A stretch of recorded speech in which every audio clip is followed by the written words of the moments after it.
All right, we're back on the record. State can call its next witness. Thank you, Your Honor. The state will call Ricky Wright.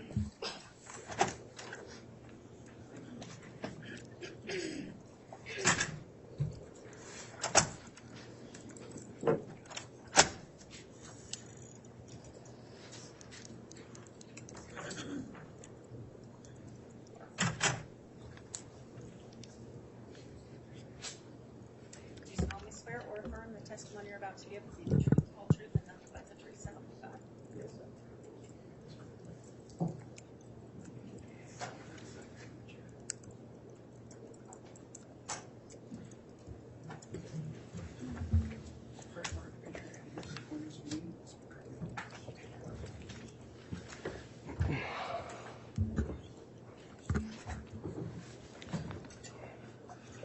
All right, before we get started with the examination, let me just inquire as to the witness who's now been sworn.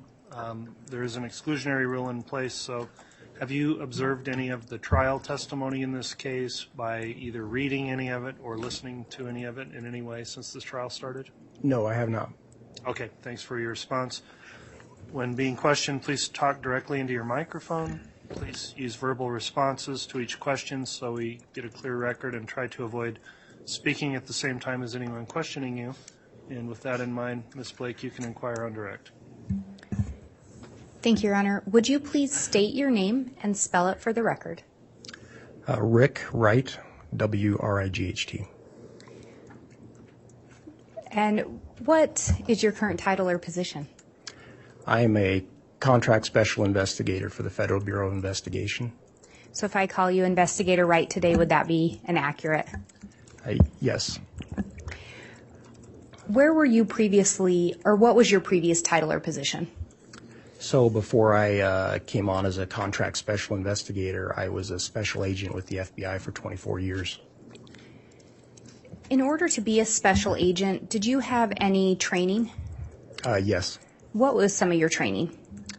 I attended new agents training at the FBI Academy in Virginia in 1997 for 4 months, and then I was assigned to the Denver division of the FBI for 21 years, and I received additional specialized training in the various types of cases that I addressed while I was there. And what was some of that specialized training? I investigated drugs and organized crime, fraud, public corruption, and for the last 11 years I was in Denver. I did I did violent crime, specifically violent crimes against children, and I received throughout that 21 years various specialized training and attended conferences to receive additional training on how to address those kinds of cases. And with the last 11 years, was your focus then mainly on crimes involving children? Yes, I was the Violent Crimes Against Children coordinator for the FBI in Denver for those last 11 years from 2007 until 2018. And I investigated crimes involving missing, abducted, and trafficked children. As the Violent Crimes Against Children coordinator, I helped coordinate the FBI's response for the territory of the Denver division involving cases of that nature, and that territory was all of Colorado and Wyoming. And after working in Colorado, did you continue work with the FBI? Yes. In late 2018, I transferred from the Denver division to the Salt Lake division and was assigned to the Pocatello Resident Agency in Pocatello, Idaho. And with regard to that resident agency, what areas did you cover? So that resident agency is, it's just 5 agents at that time. 3 of them handled criminal matters, and the 3 criminal investigators, of which I was one, handled all general criminal cases in eastern Idaho. I think it was about 17 counties. At some point while working at that Pocatello, I guess, would it be a field office? Or? So we called it a resident agency, or an RA for short. Our division headquarters was Salt Lake, which covers, Salt Lake Division covers all of Utah, Idaho, and Montana. While you were working there, did you become involved in a search for JJ Vallow and Tylee Ryan? Yes. Do you recall approximately when you became involved in that investigation?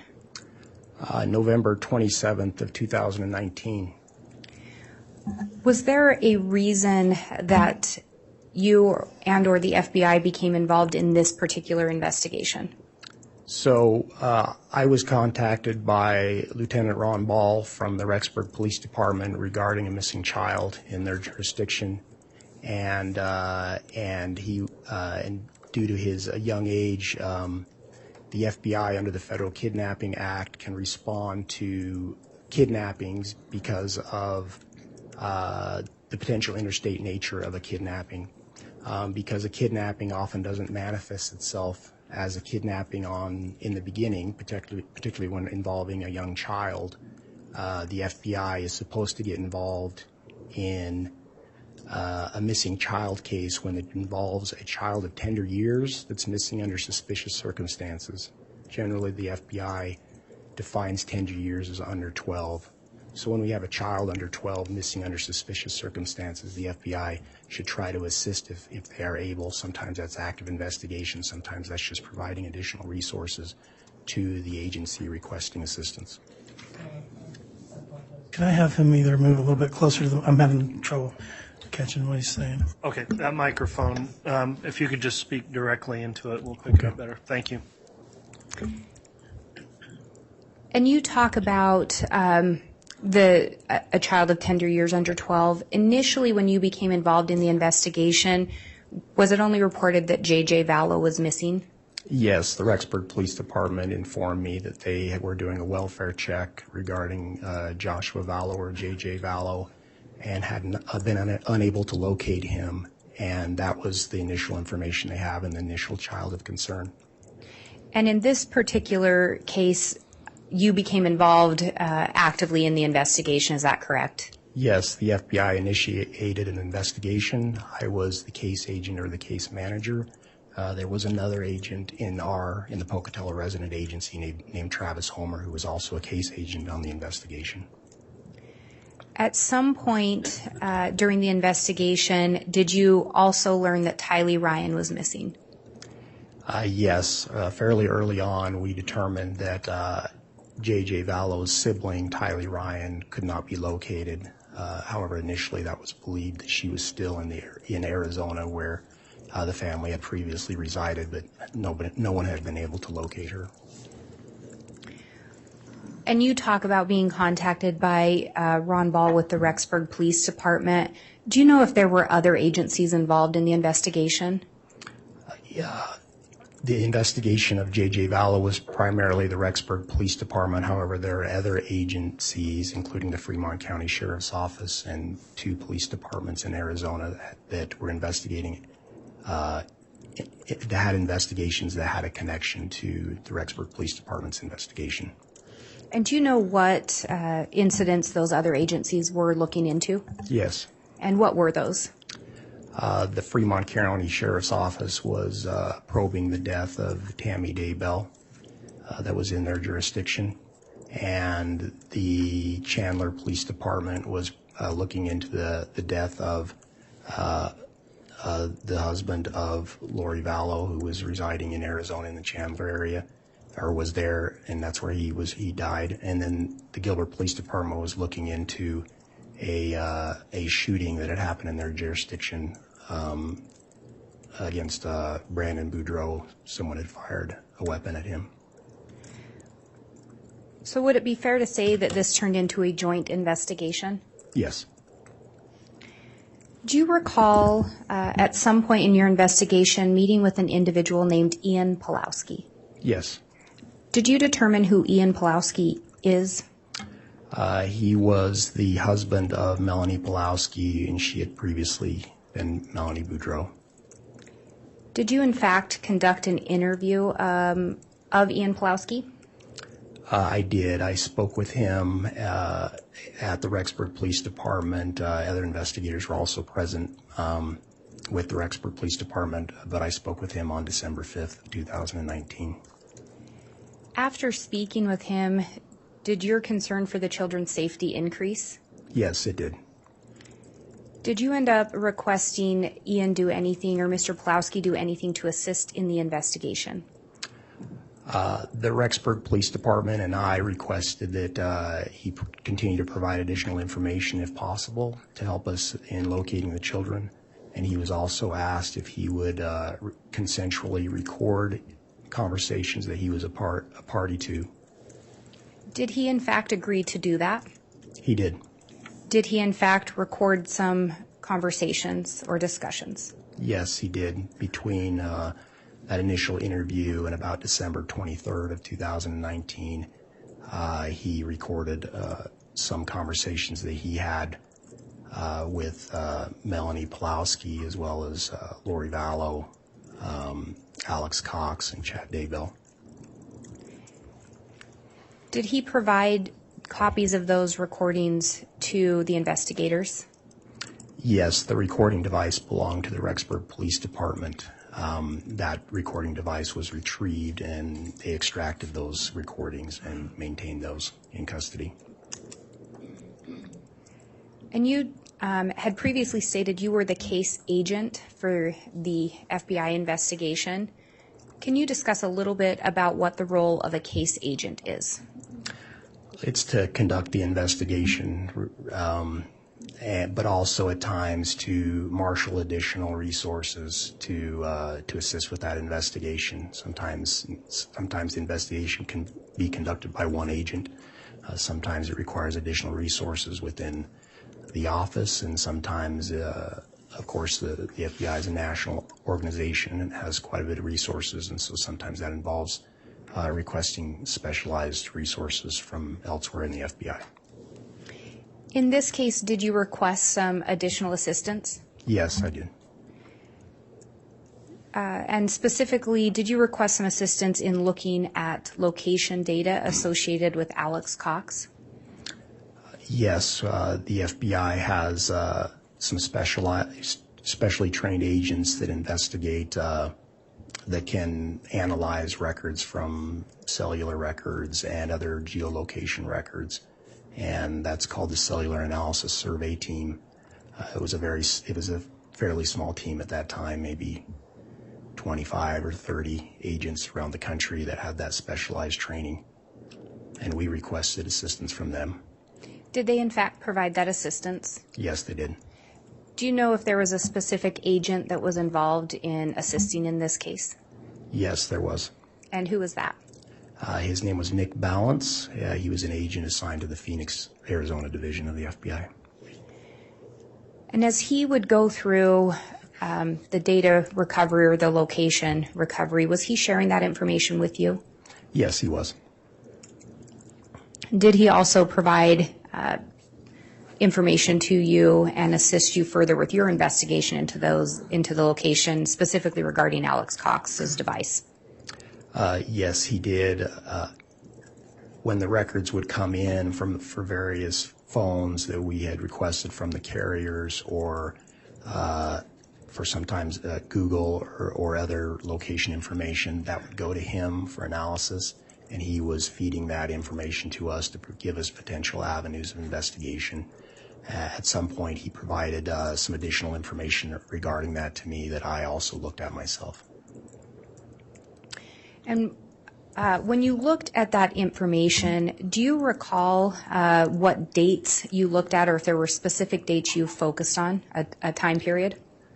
I did. So he had given us multiple dates, particularly around the month of September, which became of interest to us as we were specifically trying to narrow down when the children had last been seen and what had happened to them. And he had given us much of that data as it was coming in, but at some point I requested that he provide everything from September 1st of 2019 for the whole month of September to me. So he was able to give me that until almost basically the end of September 30th that evening. And he provided that entire record to me so that I could go through it. At a later date, he also provided the entire month of October to me as well.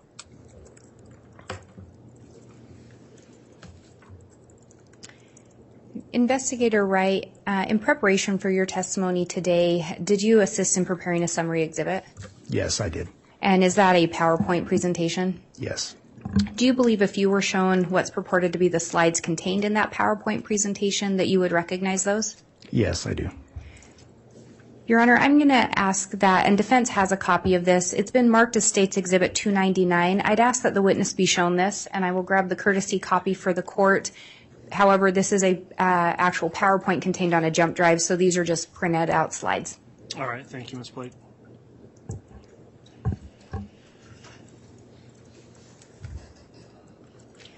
And Investigator Wright, if I can just have you flip through those.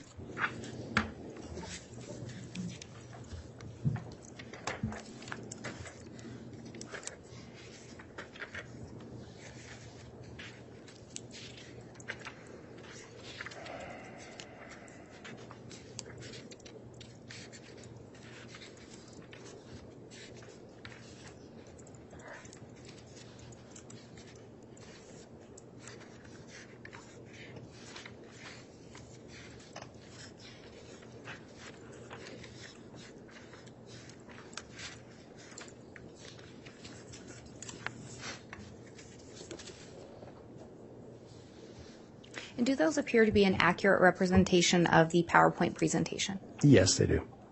And would those assist, or would the PowerPoint assist today in your testimony? Yes. Your Honor, I would move for the admission of State's Exhibit 299. Any objection? May I have blood hearing aid? Yes. So, I just got so used to calling you Special Agent Wright. You're now a contract special investigator. What should I call you, Mr. Wright, or? Yeah, Mr. Wright is fine. Okay, Thank you. thank you. So, Mr. Wright, you made this PowerPoint, and it looks like I got it early in the morning. When did you finish up this PowerPoint?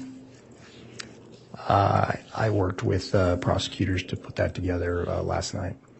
Last night you were working with them to put this together? Yes. Okay. And did they give you some idea about how the case has been going so far? No. Okay. They didn't tell you the things that they needed to get out of this PowerPoint because of maybe some holes in their case that they had before? They helped. This was put together to help me put together the information that I had to testify to in my knowledge. Okay. But you didn't speak with them about other agents that may have testified? No. Because you specifically brought up Mr. Balance, or sorry, Special Agent Balance, that his testimony didn't come up in your discussions last night? No, the contents of his testimony did not come up. Okay. And no other context of things that other people may have testified previously came up last night? No. Okay. Your Honor, I'm satisfied. I'm not going to object to the PowerPoint. All right, thank you, Mr. Thomas. So State's Exhibit 299, which is a PowerPoint presentation on a jump drive, will be admitted. Your Honor, I would request permission to publish. You can publish.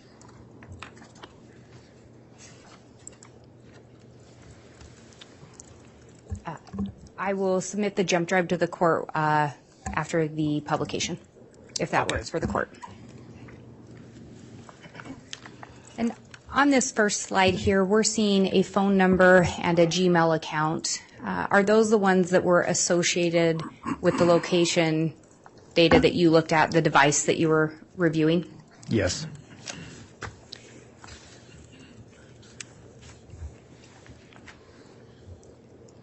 Back up here. And you indicated that you started your review or focused on the month of September 1st, prior to looking at the October. Were you able to determine what date it appeared Alex's device first appeared in Idaho? The first time it appeared here, in which it appeared he started residing here, was September 1st in the evening. And were you able to determine at some point through the investigation where his phone appeared to be residing or mainly at during the 1st of September? So It arrived here in the evening. It had moved from St. George, Utah that morning of the 1st. It arrived in Rexburg, Idaho the evening of the 1st. And the device began to seem like it spent its evenings or its nights at 565 Pioneer Road, number 175 in Rexburg. At some point, did the device appear to start spending the night somewhere else? Yes. Beginning September 5th, it began to go to another unit within the complex, and that was Unit 107. But between September 1st and up until September 5th, it appeared to stay the night at the 175. Yes, it appeared to only be associated with 175.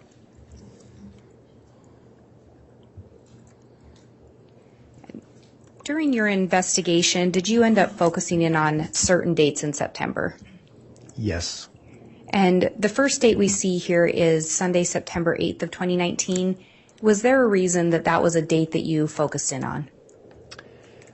During the course of the investigation, we had obtained some information that a photograph of Lori Vallow, of Tylee Ryan on that date at Yellowstone National Park. And we were trying to narrow down the place and date and time the children were last seen.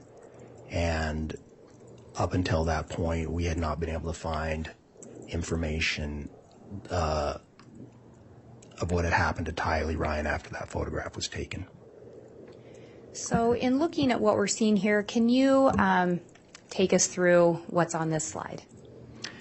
So I had gone through these data points, really data point to data point. Sometimes there's one or more a minute. Sometimes there's one every few minutes. Sometimes it can be hours between data points in some cases. And my intention here was to go through these data points as it traveled up to Yellowstone, because the device went to Yellowstone that day as well, and try to determine what possible investigative steps could be taken along that route, or particularly after that photograph was taken, that might lead us to more information about where Tylee had gone. And with these slides, could there be some data points that are not included? Yes. And I guess for the benefit of the jury, when we talk about data points, do you know where that information is retrieved, or are there different types of data points? Yes, there are. So Nick Balance had warrants had been served on the carrier for the phone, the cellular carrier, as well as Google for the Google account, which was associated with that same phone. Google provided different data than the cellular carrier, but Nick Balance had taken the data and put it into a Google Earth file for analysis. These different data points that both entities can provide. They consist of three types of data points. GPS, which was generally the most precise, sometimes down to a few meters in radius. Wi-Fi data points, which were generally less precise, usually 15 meters to sometimes a few hundred, even more than 100 meters in precision in the radius. And then cellular tower data, or the cell tower that had been used, and those can be hundreds of meters to even a few thousand meters or more, depending on the density of the towers. So this information was all compiled together, and so each data point really had to be looked at individually by looking at the underlying data to see how much confidence could be placed in a particular data point. And if it had a smaller radius, would that generally mean that it was more precise? Yes. And so were those oftentimes focused in on more? Yes. The ones with those, the lower radius, the GPS and Wi-Fi were generally more important. And if we look at this next slide, and I think there should be a laser pointer up there as well if that ends up being useful, but can you talk about what we're seeing on this slide? So from that previous slide, the device actually had left the Rexburg area. It was last at a Maverick at 11:52 in Rexburg. That was the last time it stopped in Rexburg, and it had been there prior to that 11:52. But 11:52 is about when it appears to leave, and then we begin to see this data trail, these breadcrumbs that as it moves to the west entrance of Yellowstone National Park. It's there about 13:29, and then it continues driving continuously until it gets around the Old Faithful Lodge area where Old Faithful Geyser is. Some of these data points are less precise, and that's roughly about 1450. We're not exactly sure at Old Faithful where it's at, but then we do get some more specific data points around 1504 around the Old Faithful Lodge cafeteria, and then after that around the Old Faithful Geyser Rim, and then later in the parking lot at Old Faithful until about 1627. Then the device ends up traveling from that point further into the park down near Lewis Lake, and then it reverses track out the way it came to the west entrance, which it arrives at 1840, and makes one more stop in West Yellowstone, the town itself, in a commercial area near this Buckaroo Bill's Barbecue Grill. It seems to be right around that point. And then based on that information, what would we be seeing in this slide? So these are some of those data points I was talking about from specifically at Old Faithful Geyser. So up in this corner here, the upper left corner is actually the Old Faithful Geyser. This building here is the Old Faithful Lodge cafeteria, and this is the boardwalk around the geyser where people watch the geyser as it goes off. Around between 1504 and 1522, we saw these data points around, and they had a low enough margin, a low enough radius that helped me have confidence that it was around the cafeteria. And then starting about 1542, we see this large cluster of data points, and most of these are GPS data points, and it clusters around this particular spot. After 1604, the next data point picks up around 1652 in the park, 1615 in the parking lot, and by 1627, it appears to be pulling out of the parking lot and traveling eastbound. And through the investigation, did you focus in on the boardwalk area? So there were some photographs on a iCloud account associated or attributed to Lori Vallow, and that was the Lori for Style iCloud account. Within that account, some photographs had been retrieved during the course of the investigation, and the photographs of both JJ Tiley and Alex Cox appears to be taken on the boardwalk at Yellowstone at Old Faithful Geyser. The timestamp on this particular photo from that is at 1549 on the 8th, which according to the device for Alex Cox that I was looking at, that device had that cluster of data points between 1542 and 1604 at the at Old Faithful Geyser Rim. And previously you talked about a last known photo of Tiley. Is this one of the photos you're talking about? Yes.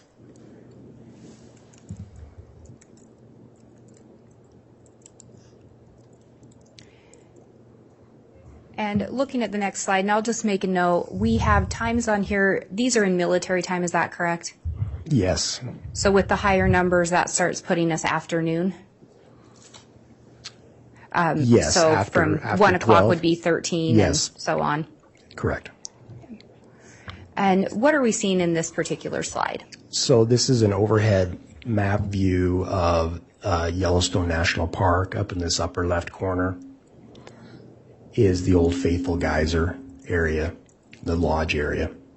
And this is US 287 it may have, the highway may actually have other names in different sections, but it continues on. It's a paved highway that ends up going past Yellowstone Lake, which is here, and this is Lewis Lake here. The device begins to travel east, and it continues until east until it turns south. It continues on this road until 1712 on the 8th, and then it appears to turn back and reverse course and go back out. Near this turnaround spot, fortunately, there's quite a bit of the data points are very precise and frequent. Even in this case, you can see multiple at 1712. That it appears from my review that the vehicle couldn't have stopped for any duration, really much of any duration there, and had immediately probably just done a U-turn in the middle of the highway or something similar and had reversed course and was heading back. And so the goal of my review here was to try to identify potential areas for follow-up investigation, and based on this, it did not appear that the vehicle stopped for any duration within the park other than at the lodge, and the only other time it stopped for any duration was at West Yellowstone near that commercial business area after it left the park. And although there are gaps in the data, like here's an example of gaps and gaps, the drive time between the gaps was consistent with the break in the gaps. So the vehicle appeared to be traveling at least as fast as a normally driving vehicle should be moving through the park. And round trip from here to this point and then back out to the west entrance is about a 2-hour, 50-minute drive. And according to the data points, it traveled that in 2 hours and 13 minutes. So under what would probably be expected. But of course, there's a lot of variables in traveling through the park with traffic and other things. But it didn't seem like there was any pause of any duration, any deviation from the main road, and particularly no stop in an unpopulated or non-busy area that I could observe. And for the benefit of the jurors, 1712 would be about 5:12 p.m. 5:12 p.m. And then did you continue to look at some additional data points for September 8th? Yes. So after it leaves the west entrance to the park, it does make a stop in West Yellowstone itself. This is a commercial area. The closest business appeared to be this Buckaroo Bill's Barbecue Grill. I can't see if that's where it went, but it was there near that for about 17 minutes. And then the device starts moving again at driving speed. And again, along the route back, it didn't appear that there was enough data to support any kind of deviation or pause in the travel of any significant duration. The vehicle arrives back at 565 Pioneer Road, number 175, the residence for Lori Vallow at 20:37 or 8:37 p.m. And based on what you reviewed with this data, did you come to a conclusion with regard to Tylee Ryan? Yes. So the initial information about us conducting additional investigation at Yellowstone, I couldn't identify much of any points to investigate there other than potentially along the route traveled, and that based on the photograph and her last known proof of life, that she had. I had confidence that she had returned to this address at 8:37 p.m. and now that was our new point in our timeline that we needed to scrutinize our last known location for her. And then we see the information continuing on this slide to Monday, September 9th of 2019. And there's some data points listed there. Can you indicate what the significance of those is?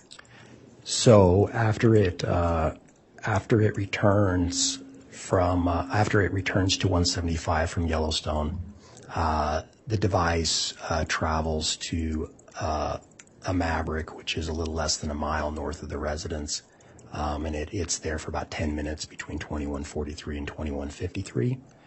And then, although there are data points sometimes between these gaps, like between 2153 and 2244, there could be some data points, but sometimes there's a break. But the next location that it appears that the device is, with confidence, is at 2244 to 2315 back at Lori Vallow's in Unit 175. And then at 2344, the device is at 107, or is mostly closely associated with 107. Throughout the night, there's a lot of data points, actually, but many of them are cell tower data points. Hundreds or thousands of meters is the confidence radius.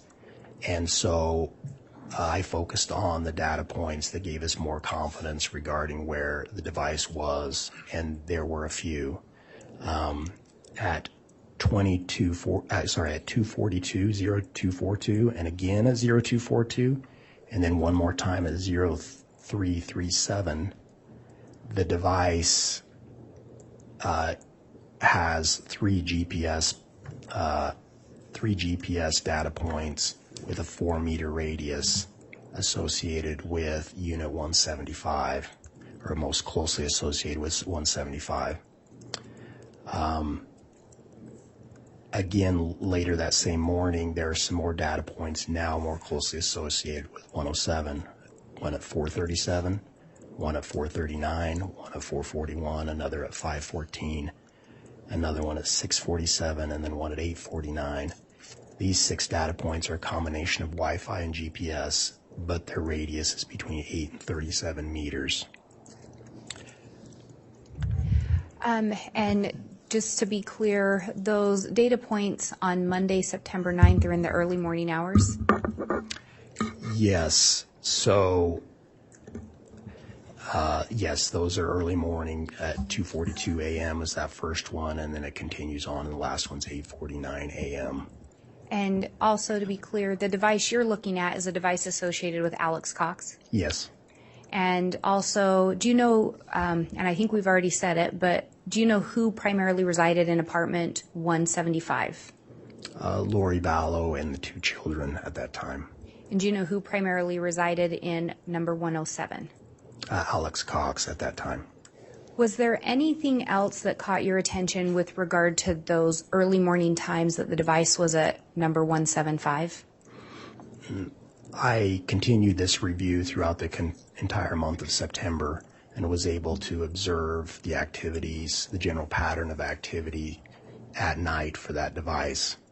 And a common pattern would be to be in Unit 175, Lori's apartment, in the evening between about 8 and maybe 11:30 or even close to midnight, and then it seemed to depart. It would go over to 107 and stay there throughout the night and would not leave again until the morning or even sometimes noon the following day. So during the periods I reviewed in September, between midnight and 6 a.m., that device was in 107 and this is for the period when it first started appearing at 107, which was the night of September 5th, until really all the way up until the end of September, except for there was an exception on September 30th. It was somewhere else on September 30th. So the general pattern was at night, it was in 107 between midnight and 6 a.m. And this was the only time that I observed it go to 175 between the hours of midnight and 6 a.m., those 3 data points. And on this next slide, can you tell us what we're seeing? So this is really just a snapshot from the Google Earth file provided me from Nick Balance again, with the data points as plotted. and these were the data points that I referenced. So this is an overhead of the Rock Creek Townhomes complex. Unit 175, this photo is dated, obviously I think the photo is from 2015. So as of 2019, in September, 175, or Lori Vallow's apartment, was up in this upper left corner. 107 was here in this group of apartments near this end. The distance between these two apartments is about 80 meters.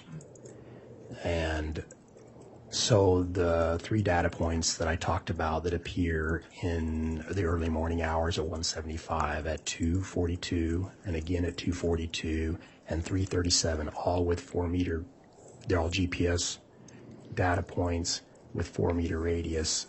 They're really stacked on top of each other right there. They're right there. So then later that morning, we get some additional data points at 4:37, 4:39, 4:41, 5:14, 6:47, and 8:49. 4:37. Hold on. Sorry. Go back and repeat them, please. 4:37, 4:39, 4:41, 5:14, 6:47, and 8:49.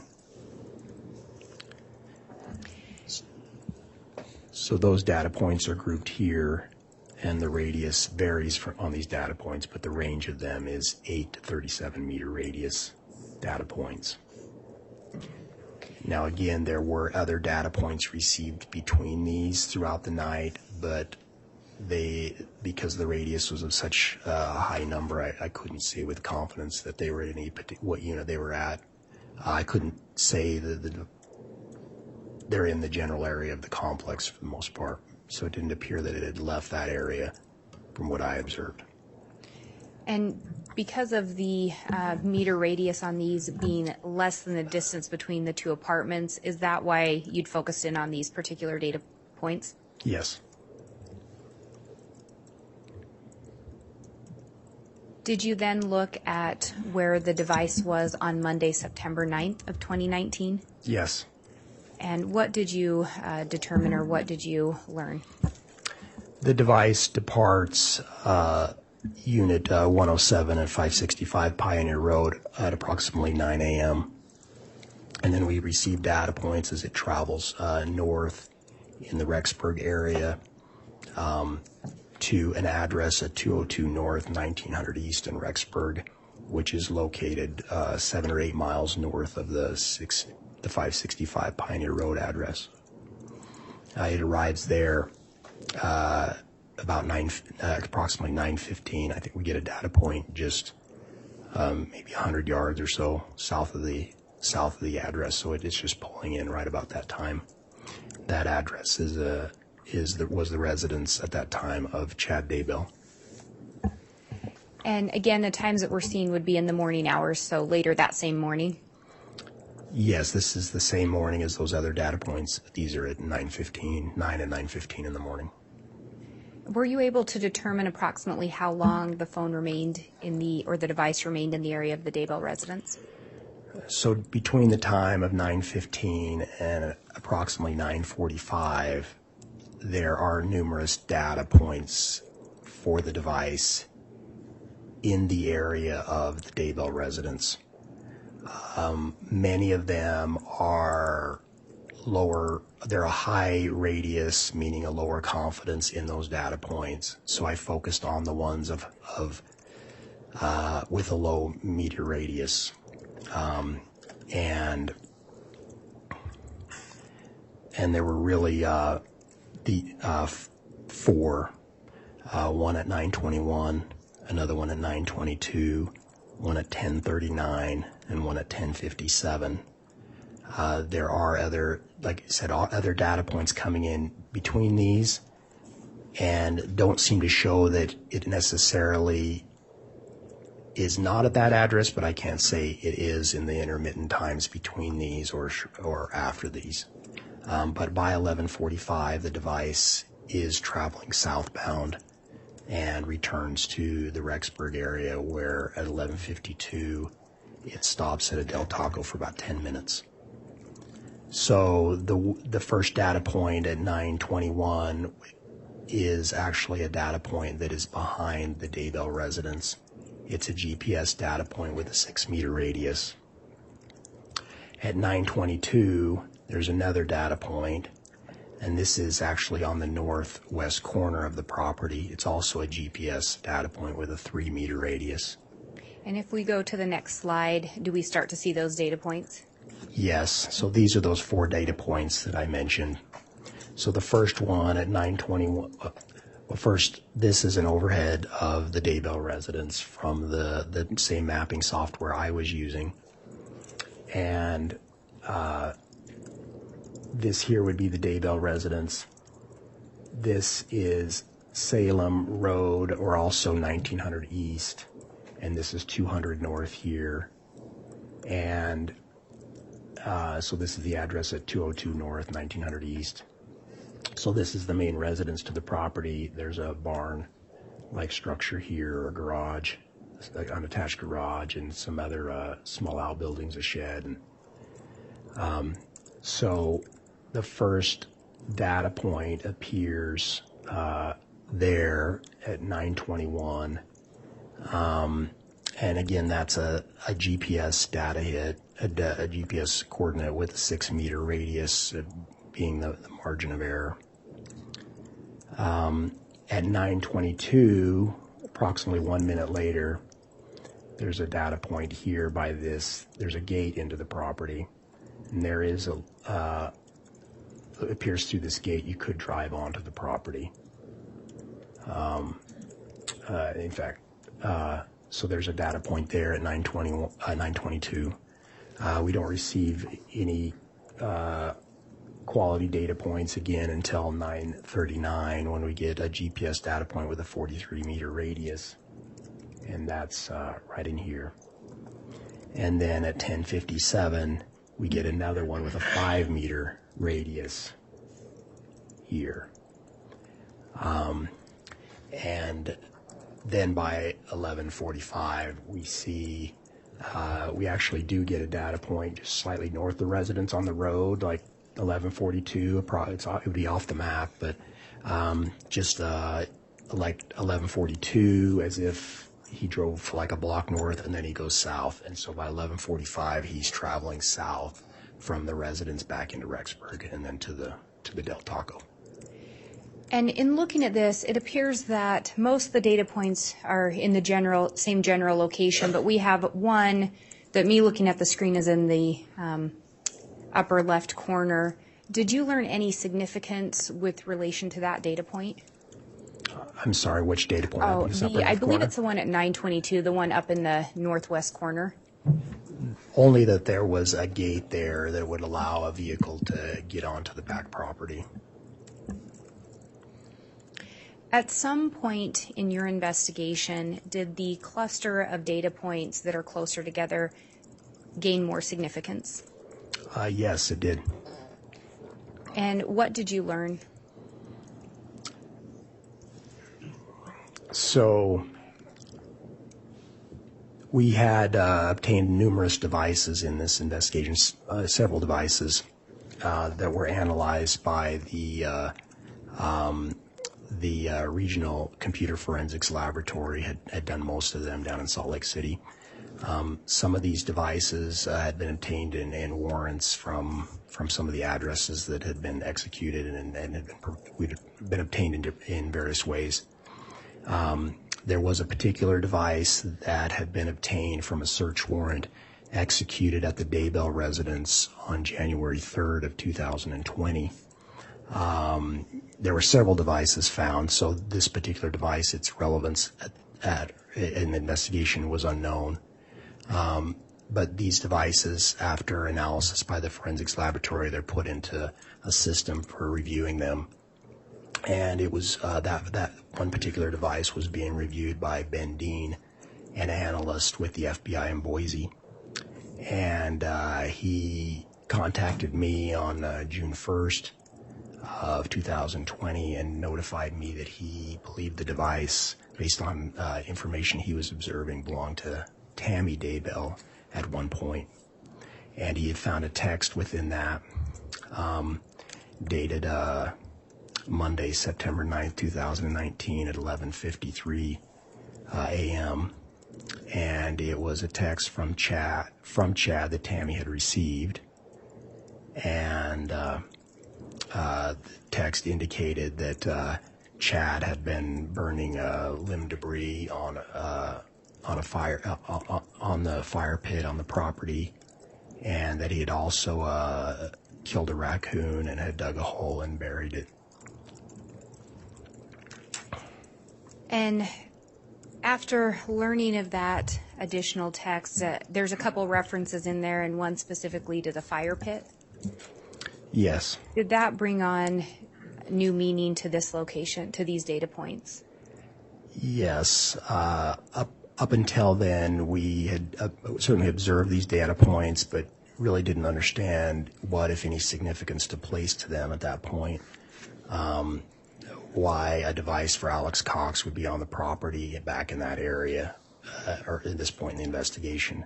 However, coupled with that text indicating that Chad, in his own words, was saying he was on the property burning something and burying something the morning of the 9th. At the same time, Alex's device was also present on the property.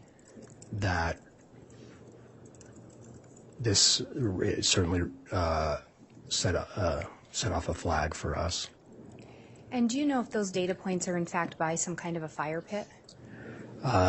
Yes, I don't have that marked on here, but I have been present on the property. I know that fire pit is roughly in this area. And at some point, did this lead to obtaining an additional search warrant? So when I was notified by Ben Dean regarding this text message, I contacted the Rexburg Police Department, spoke with Ron Ball and Detective Ray Hermosillo. We determined that based on this new information, a warrant should be sought for the property. And was a warrant ultimately obtained? Yes, the Rexburg Police Department sought a warrant and obtained that. Were you present when that warrant was executed? Yes. Are you aware of what was found near those data points? Human remains were found in this area, buried. Do you know who those human remains were later determined to be? Tylee Ryan.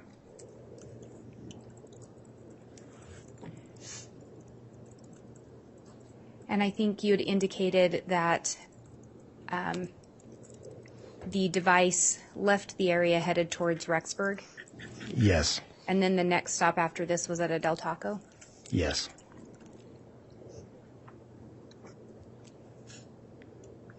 Did you focus on some other dates in September? Yes. We had also been trying to narrow down the time period when JJ had last been seen. He had been in school, so that helped us determine that certainly after September 8th, he was back in school, so we knew that. And but beginning around September 22nd and into 23rd, his whereabouts were becoming more unknown to us. We couldn't find information to confirm where he was. And so on the evening of September 22nd, I scrutinized this particular period of time, and there was some traffic with the device. It is at Lori Vallow's apartment at 175 between 1626 and 1708. And I should say all of these are GPS and Wi-Fi data points that helped me determine summarize where it was, and the radius on them varied between 14 and 17 meters. And so that first data point it was at Lori's at the first range, and then it appeared at 107 between 1709 and 1711. And then between 1712 and 1845, it's back at Lori's. And then between 846 and 2003, it's back at Alex's at 107. And then between 2004 and 2009, it's at Lori's. And then at 2011, it is back at 107. Now this shows the ending time being 23:56 at September 22nd. That is actually just the last data point on the day of September 22nd. The next data point appears at 0011, so at 11 minutes after midnight. So there's a 15-minute gap between those, and that was fairly common. Sometimes, again, they could be a minute or two apart, or sometimes longer in this case. So the next data point we get at 11 minutes after midnight, but it's still at 107.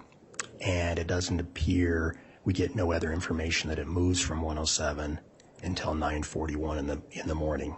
So the span of time really, that based on the data I observed, appears to be in 107 from 2011 on the night of the 22nd until 9:41 on the morning of the 23rd. And then did you continue to look at location data further into the day on the 23rd?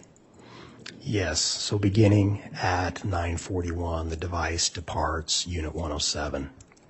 It travels from 107 and north toward in Rexburg north to we get to 202 north, 1900 east in Rexburg. So the Daybell residence. It arrives there approximately at 9:55. We get 6 data points between 9:55 and 10:12 around the Daybell residence, on or around the Daybell residence, and these are a span of roughly 17 minutes. By 10:12, it appears to be departing the residence and traveling southbound back into Rexburg, and it goes to Lori Vallow's apartment and gets there at 10:22 and stays till 11:14.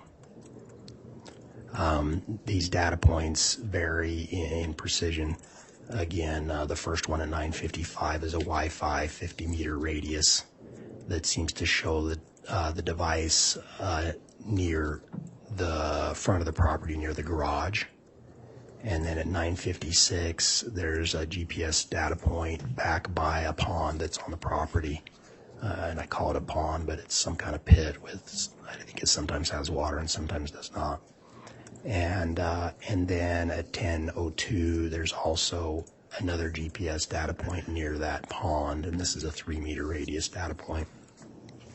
And at 10:05, there's one now near the front door of the house, and this is Wi-Fi with a 68-meter radius, and then one at 10:07 near the front of the house, a 92-meter radius. And then the final one is at 10:12, and it's actually on the southwest corner of the property, really right in the middle of the intersection of Salem Road, which is 1900 East and 200 North. And that's a Wi-Fi 28-meter radius. And then after 10:12, and I don't have this on here, there's subsequent data points that as the device travels down to 565 Pioneer Road and gets there at 10:22. And so to be clear, the device leaves from Alex Cox's residence up to Chad Daybell's residence? Yes. Is that correct? And then the device returns to Lori Vallow's apartment? Yes. And on this next slide, can you tell us what this is?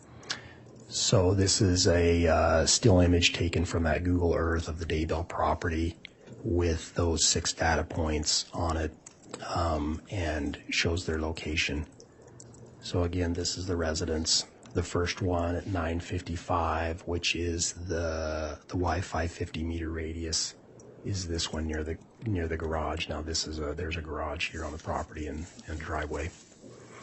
At 9:56, The device is here, according to the data point, which it's GPS with a 4-meter radius. And then the next one is at 10:02, and that one that's there by the pond with a 3-meter radius. And then by 10:05, it's here, and that's a Wi-Fi 68-meter radius, so not as precise.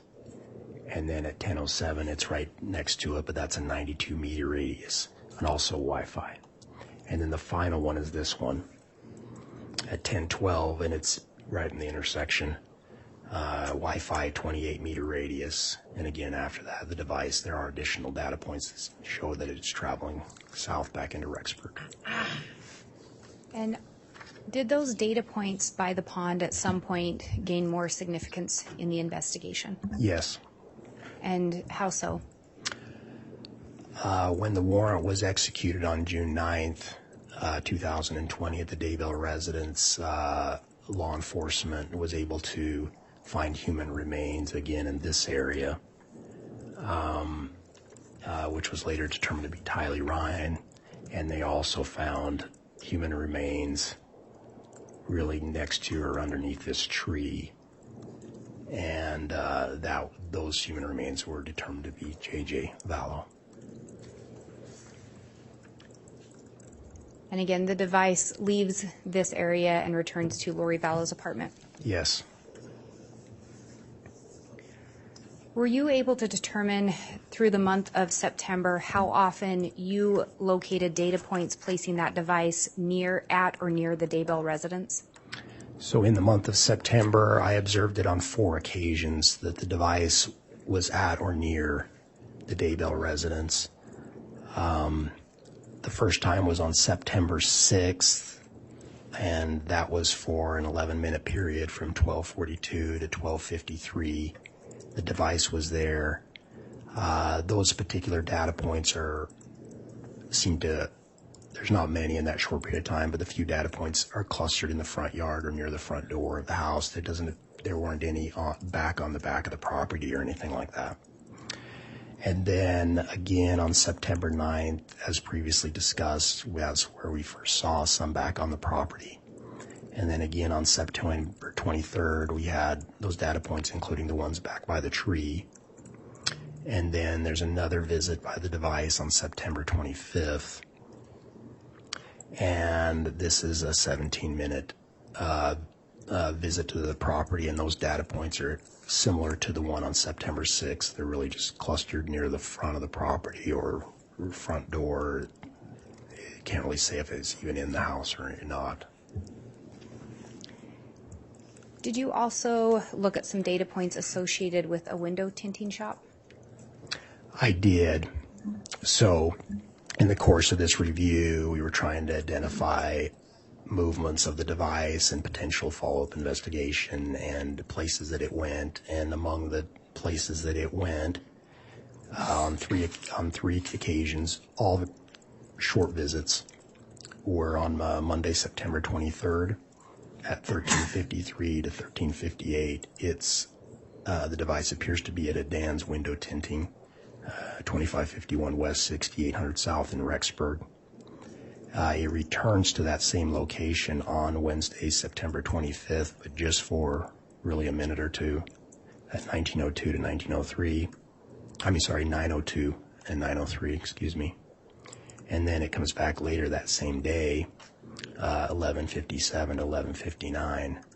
And those are the only 3 times I observed that in September or October. And you had previously indicated that you were aware of an investigation into an attempted shooting of Brandon Boudreaux. Yes. And on this slide, do you recognize that Jeep? Yes, that's the Jeep that belonged to Tylee Ryan. Are you aware of any description of a vehicle involved in the Brandon Boudreaux attempted shooting? I'm aware that a Jeep with tinted windows was used. And then we see another image there, and there's some print by those. Could you tell us what that image is of?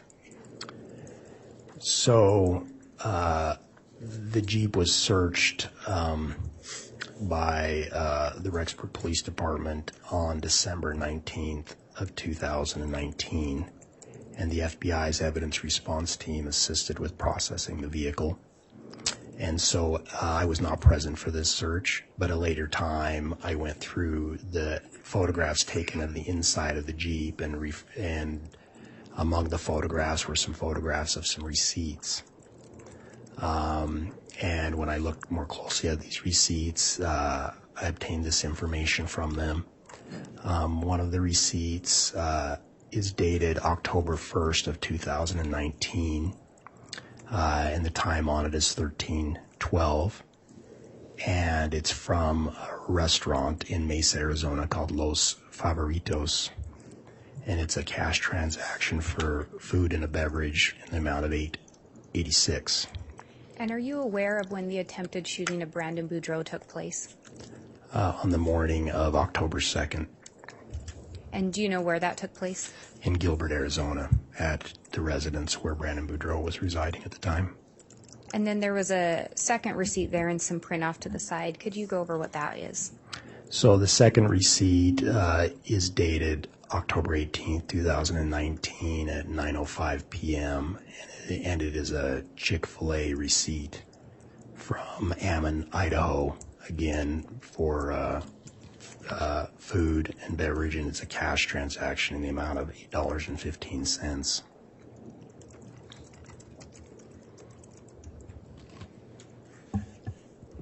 And I think just to clarify the time on that receipt.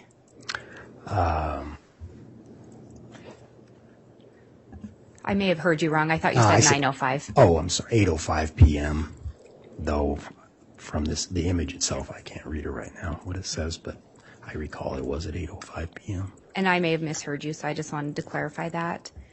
Was there any significance of the October 18th date to you? Yes, Tammy Daybell had passed away on the night of October 18th into 19th.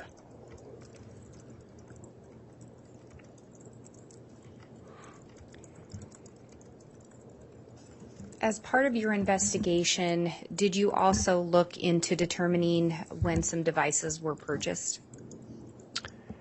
So there were some additional devices that we were trying to identify where they'd come from and obtain records for them, yes.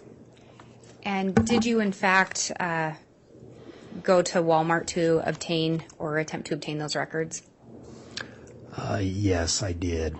So when the warrant was executed on the Homer J. Maximus Google account, there was another phone number, at least one other phone number that was associated with the Google account, and it was a number unfamiliar to us. We obtained a warrant for information on that.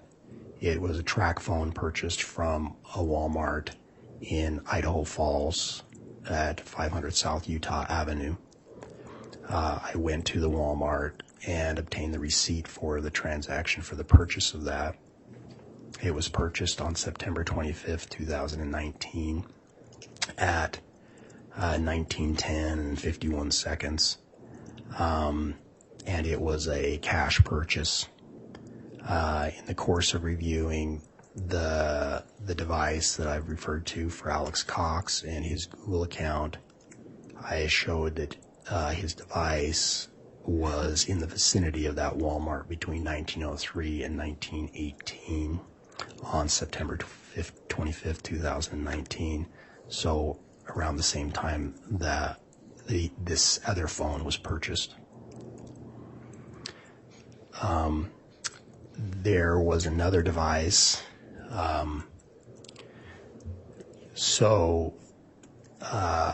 When the Rexburg Police Department went to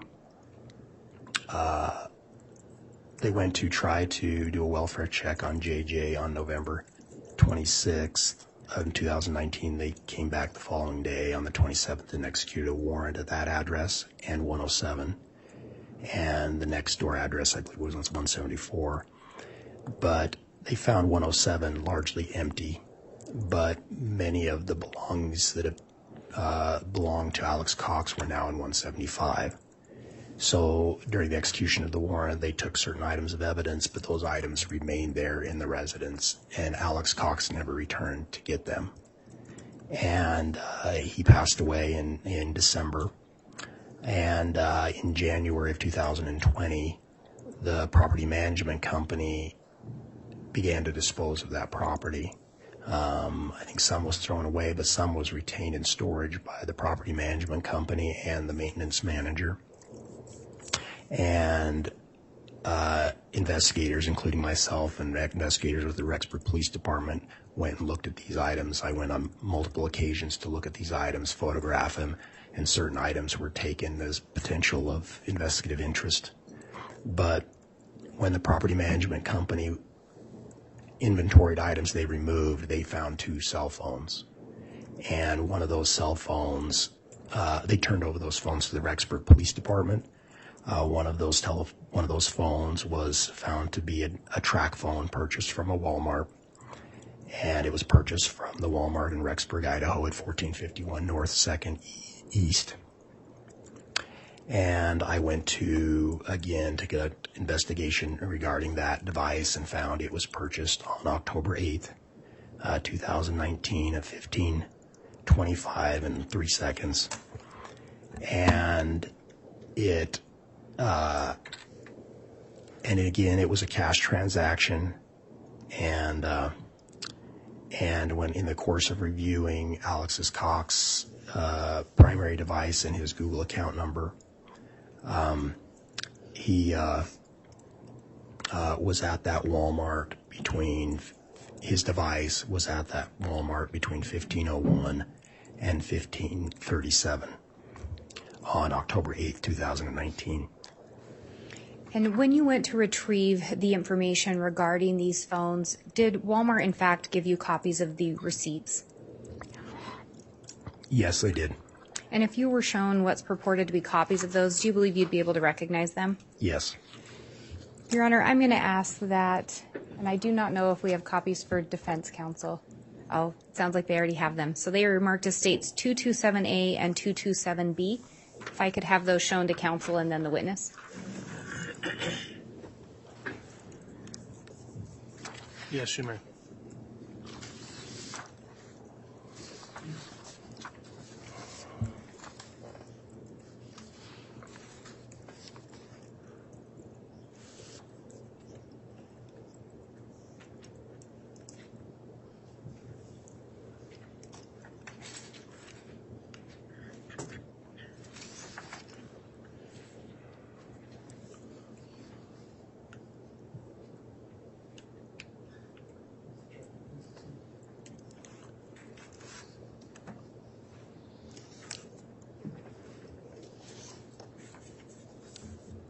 And do those appear to be accurate copies of the receipts that you received from Walmart?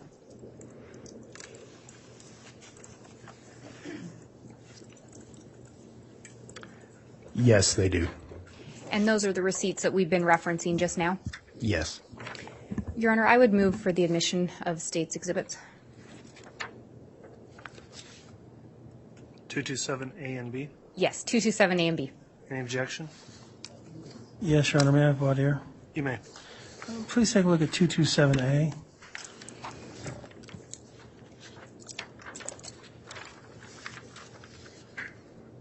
And you've been an investigator with the FBI for 20-something years, is that right? Yes. And how many receipts have you gotten from Walmart over those years? A bunch, I'm probably sure. Yes. Fair number. So what specific to 227A is it that you know that this is the receipt that you got from them? From my report, I reflected that in my report when I went there, that this is the receipt I obtained from them, and I recognize the receipt. Okay. You didn't put your initials on it or somehow differentiate it from anything else that you might have done?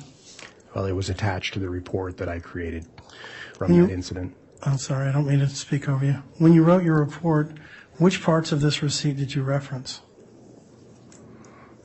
The date and time that it was received, and And I think that's what's in my report. Did you reference the ST number? I'm assuming that's the store number. I referenced the location it came from. Okay, so you didn't reference the store number. I can't recall Okay. what's in my report. You didn't reference the OP number. I'm not sure if I did, no. Okay. You didn't reference the TE number. I would have to look at my report to see exactly. You wanna what I do that? referenced. Sure. Should we do that? Let's do that. Okay. Okay. Can somebody get him his report?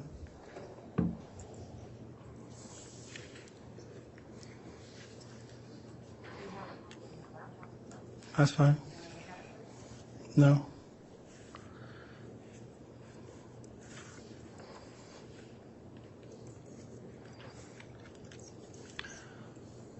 All right, for the record, Ms. Blake, would you indicate what the witness is being handed there? Your Honor, the witness is being handed a laptop that has the report that is being referenced pulled up on it. Very well. Sorry.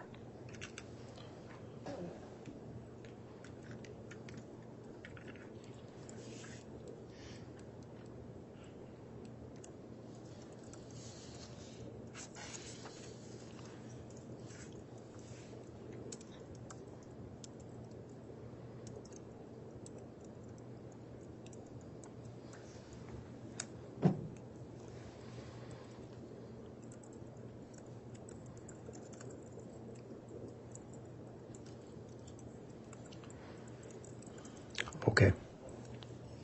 You want to take the laptop? Has that refreshed your recollection? Yes, that helps. All right. So what information did you put in your report that specifically references this specific receipt 227A? So I just referenced the store number it came from and then the phone number associated with the device. So the phone number would have been associated with the underlying data related to that purchase, which we had obtained from TrackPhone. So I'd have to look at the TrackPhone record to make that connection between the phone number and these particular serial numbers for the device. And when did you get the receipt?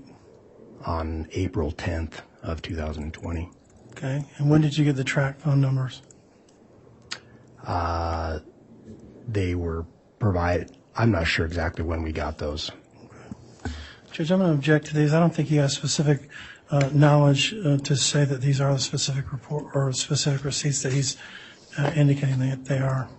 Any response from the state? Yes, Your Honor. I think the witness had said that he recognizes the receipts. They were attached to his reports, and they are what were provided to him by Walmart. He's also referenced the date and time located on the receipts, matching with the date and times that he reviewed.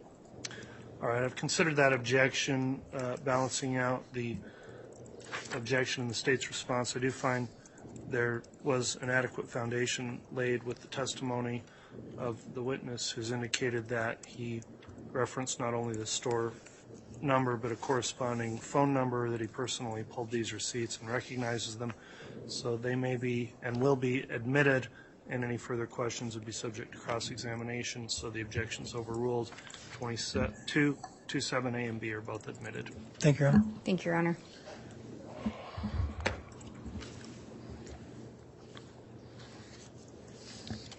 And so as you were talking about these receipts, the receipt times then matched data location in regards to a device related to Alex Cox? Yes, the device I've referenced in my review that I was reviewing, including that data that was provided to me for his Google account. In the course of that review, it was near these locations at the times referenced. And you previously said that this essentially became a joint investigation involving some other occurrences in Arizona. Yes. Do you recall looking at phone data from beginning Monday, September 30th through October 3rd of 2019 related to a device associated with Alex Cox? Yes, so that the device I've been referencing and the Google account, I first looked at it for the month of September. At a later time, Nick Balance provided me with another data file for October. So this actually goes between the two files. but on Monday, October 30th, there seemed to be a deviation from its normal pattern. From 13:17 to 16:32, the device is at 565 Pioneer Road, number 107, Alex Cox's apartment. And then there's a period of nearly 3 days. It doesn't go back to 107, and it does not appear back at 107 until Thursday, October 3rd, 2019 at 14:20.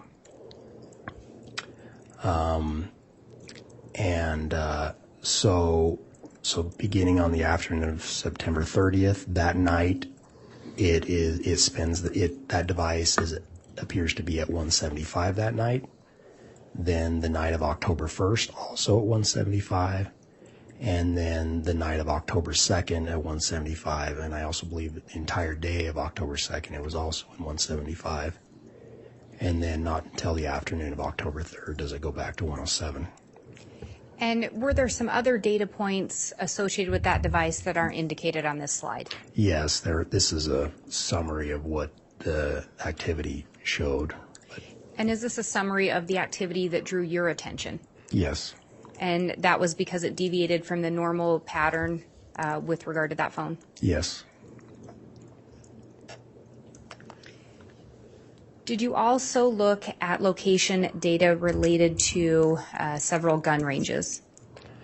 So in the course of my review, I documented periods of time when the device was at or near gun ranges, specifically a gun range in Rexburg, Idaho, the Unified Sportsman's Gun Club range, and then one in Fremont County as well.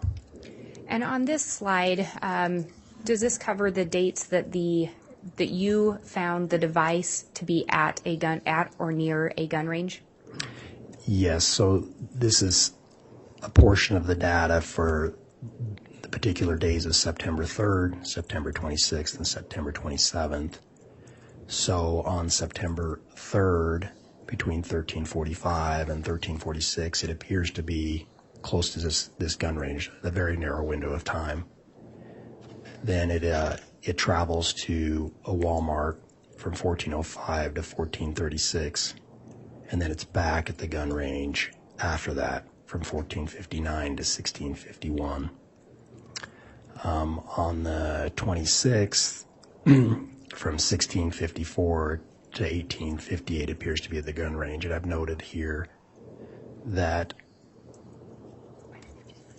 a lot of this data is cell tower data, not very specific. It's in the area of the gun range. Is it possible it's not at that gun range the entire time or not at that gun range at all? Yes. It's just in the vicinity of there based on the quality of the data that day. And also on September 27th, we have a similar situation from 1554 to 1845. The device is near or at this gun range, the Unified Sportsman Gun Club in Rexburg, Idaho. Did you also look at data related to September 28th? So on Saturday, September 28th, it was also at that same shooting range, the Unified Sportsman's Gun Club. And from 1525 to 1758, we had a series of data points in that area. On this particular day, we had a number of GPS data points as further down into the range. So on this overhead map, this is a snapshot of the range. Here in the lower part would be a firing line for one of the ranges, and this looks like a firing line as well. And at a gun range, it's typical for people to set up a target, and when the line is clear, to go downrange to get either set up their target or go look at a target they've been firing at or retrieve one when they're done. And it appears we have the device going downrange down to this furthest berm This is a rifle range. This is a 100-meter, 200-meter, and 300-meter berm. So it appears to go possibly to the 200-meter, but also to the 300-meter berm, and then return to the firing line again. And is there, over in what would be my right-hand corner on the lower side, can you tell us what we're seeing there, what that other structure would be? This? Yes. So this is another gun range. It appears to have a much closer berm to the firing line. That appears probably, based on this being 100 yards, I would guess a 50-yard range. But something that somebody could probably shoot rifle or pistol on that. Generally, this would be a rifle range based on the distance in my experience. And based on the data points that you recovered, did it appear that the device was over in the shorter pistol range? Not on this particular day. At least we had no data from that. Did you also look at data involving the device being located at shooting ranges or gun ranges in the month of October? Yes. And what did you locate? So on October 7th, it actually went to multiple gun ranges. Some for appears to be very narrow windows of time, so it might have just almost just driven by, went there and left immediately. But there was one at 12:40, and it was really just to the place and then left immediately in that vicinity. And then it went back to Alex's apartment at 565 Pioneer Road, was there for only maybe a minute, and then it was went back to a different gun range, in Rexburg, the Unified Sportsman's Gun Club, and it was there from 1325 to 1329 in that vicinity. And then it drove to the Fremont County Sportsman's Club public shooting range, again, the one it had been earlier in the morning, and was there from 1350 to 1416. It left there and traveled to Alex's apartment at 565 Pioneer Road, number 107. Again, was there from 1437 to 1443, and then travels from there back to the Fremont County Sportsman's Club public shooting range again from 1503 to about 1524, and it's in that vicinity. And then did he go back on October 8th? So there were two visits to shooting ranges on October 8th. The device appears to go to the Sportsman's Gun Club, one in Rexburg, but only for a very short time, 1 or 2 minutes. It appears to go there and leave. And then it goes from there to the Fremont County Sportsman's Club public shooting range, gets there at 11:07 and stays till 12:29. I did note that there were, the device appeared to be near around 100-yard range, at least for part of the time it was there. And generally the 100-yard range, would that be getting over into where people normally shoot rifles? Yes. Were there some additional days in October when the device was at or near gun ranges? Yes, on October 12th, it went to the Fremont County Sportsman's Club public shooting range, and was there from 1457 to 1701 in that area. And in here, I noted that it had spent time around the 50-yard range. And then on October 13th, it was back at the same shooting range again from 1249 to 1440. And it seemed to be at two different ranges, one a rifle range and one a pistol range. Did you locate additional data points for October 15th of 2019? So it went again to two shooting ranges on the 15th. It went to starting in the morning at 1801 to 920. It was at the Fremont County Sportsman's Club public shooting range, again near the 50-yard range. And then it left there and traveled to Walmart from 9:34 to about 10:15. And it traveled to Alex's apartment 1024 to 1216, then to the apartment for Lori Vallow in 175 from 1217 to 1317, and then back to Alex's apartment 1319 to 1327.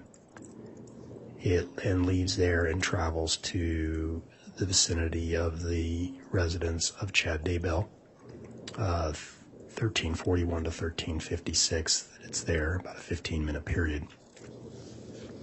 It then departs there, goes back to the apartment for Lori Vallow from 1454 to 1515, and then back to Alex's apartment from 1517 to 1601, and then back to the same shooting range it had been at in the morning at the Fremont County Public Shooting Range. And it's there from 1623 to 1817, and it's a little unclear, but it's kind of between a 50-yard and a 100-yard range in that area. Was that the last date in October that you discovered any location data associating Alex Cox with being in the vicinity, or a device associated with him in the vicinity of a gun range? Yes, that was the last time I saw him travel, the device travel to a gun range, at least in the month of October that I reviewed. Did you focus in on the date of October 9th, 2019? Yes, I did. And was there a reason that you were specifically looking at October 9th of 2019? There was an incident at the residence of Chad Daybell on that evening. And are you aware what the incident was?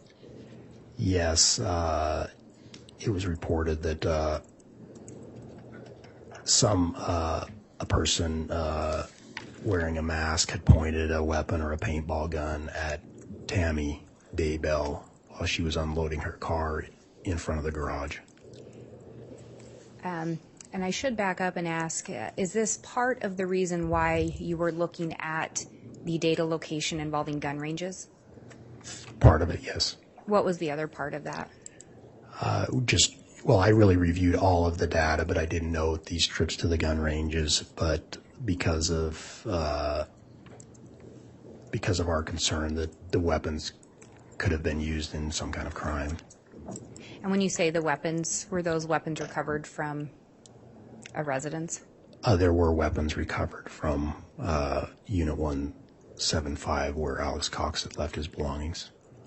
Did those also have relevance based on the attempted shooting of Brandon Boudreaux? Yes. So then, based on that attempted shooting of Tammy and focusing in on October 9th, what are we seeing in this slide? So on October 9th, the device goes to Idaho Falls, and while in Idaho Falls, it goes to the Sportsman's Warehouse at 2909 South 25th East in Ammon, Idaho, which is really a suburb just east of Idaho Falls. And from 1534 to 1612, there's a series of data points in and around the Sportsman's Warehouse. These are all Wi-Fi data points with a radius of 15 to 87 in level of precision. And these are plotted on an overhead map here from the file I was reviewing. And on the left here are some of the initial data points with the dates and times out near this end of the parking lot. This here is actually the Sportsman's Warehouse itself. And after these initial data points, we have a number of them that appear to be located within the store itself. Of course, because of the margin, we have one, for example, up here that they're located in this area of the store. And so for that period of time, I thought possibly the device and Alex Cox could have been visiting that store. And based on your belief that he may have been in that store, what, if anything, did you do further in the investigation? I went into the Sportsman's Warehouse and attempted to conduct additional investigation. And what additional investigation did you conduct? I contacted the Sportsman's Warehouse and retrieved all of the receipts for all purchases for a 45-minute period around the time that the device was there. And you say around the time the device was there, so did you look at times prior to when the first data point was hitting? Yes, I think I pulled it from 15:30 to 16:15, so a few minutes either side. Did they provide the responsive receipts? Yes. Did any receipt in particular draw your attention? There were about 60 transactions. That's not the exact number, but approximately, from 4 different registers. And so I reviewed those while I was at the store. And one particular receipt caught my attention.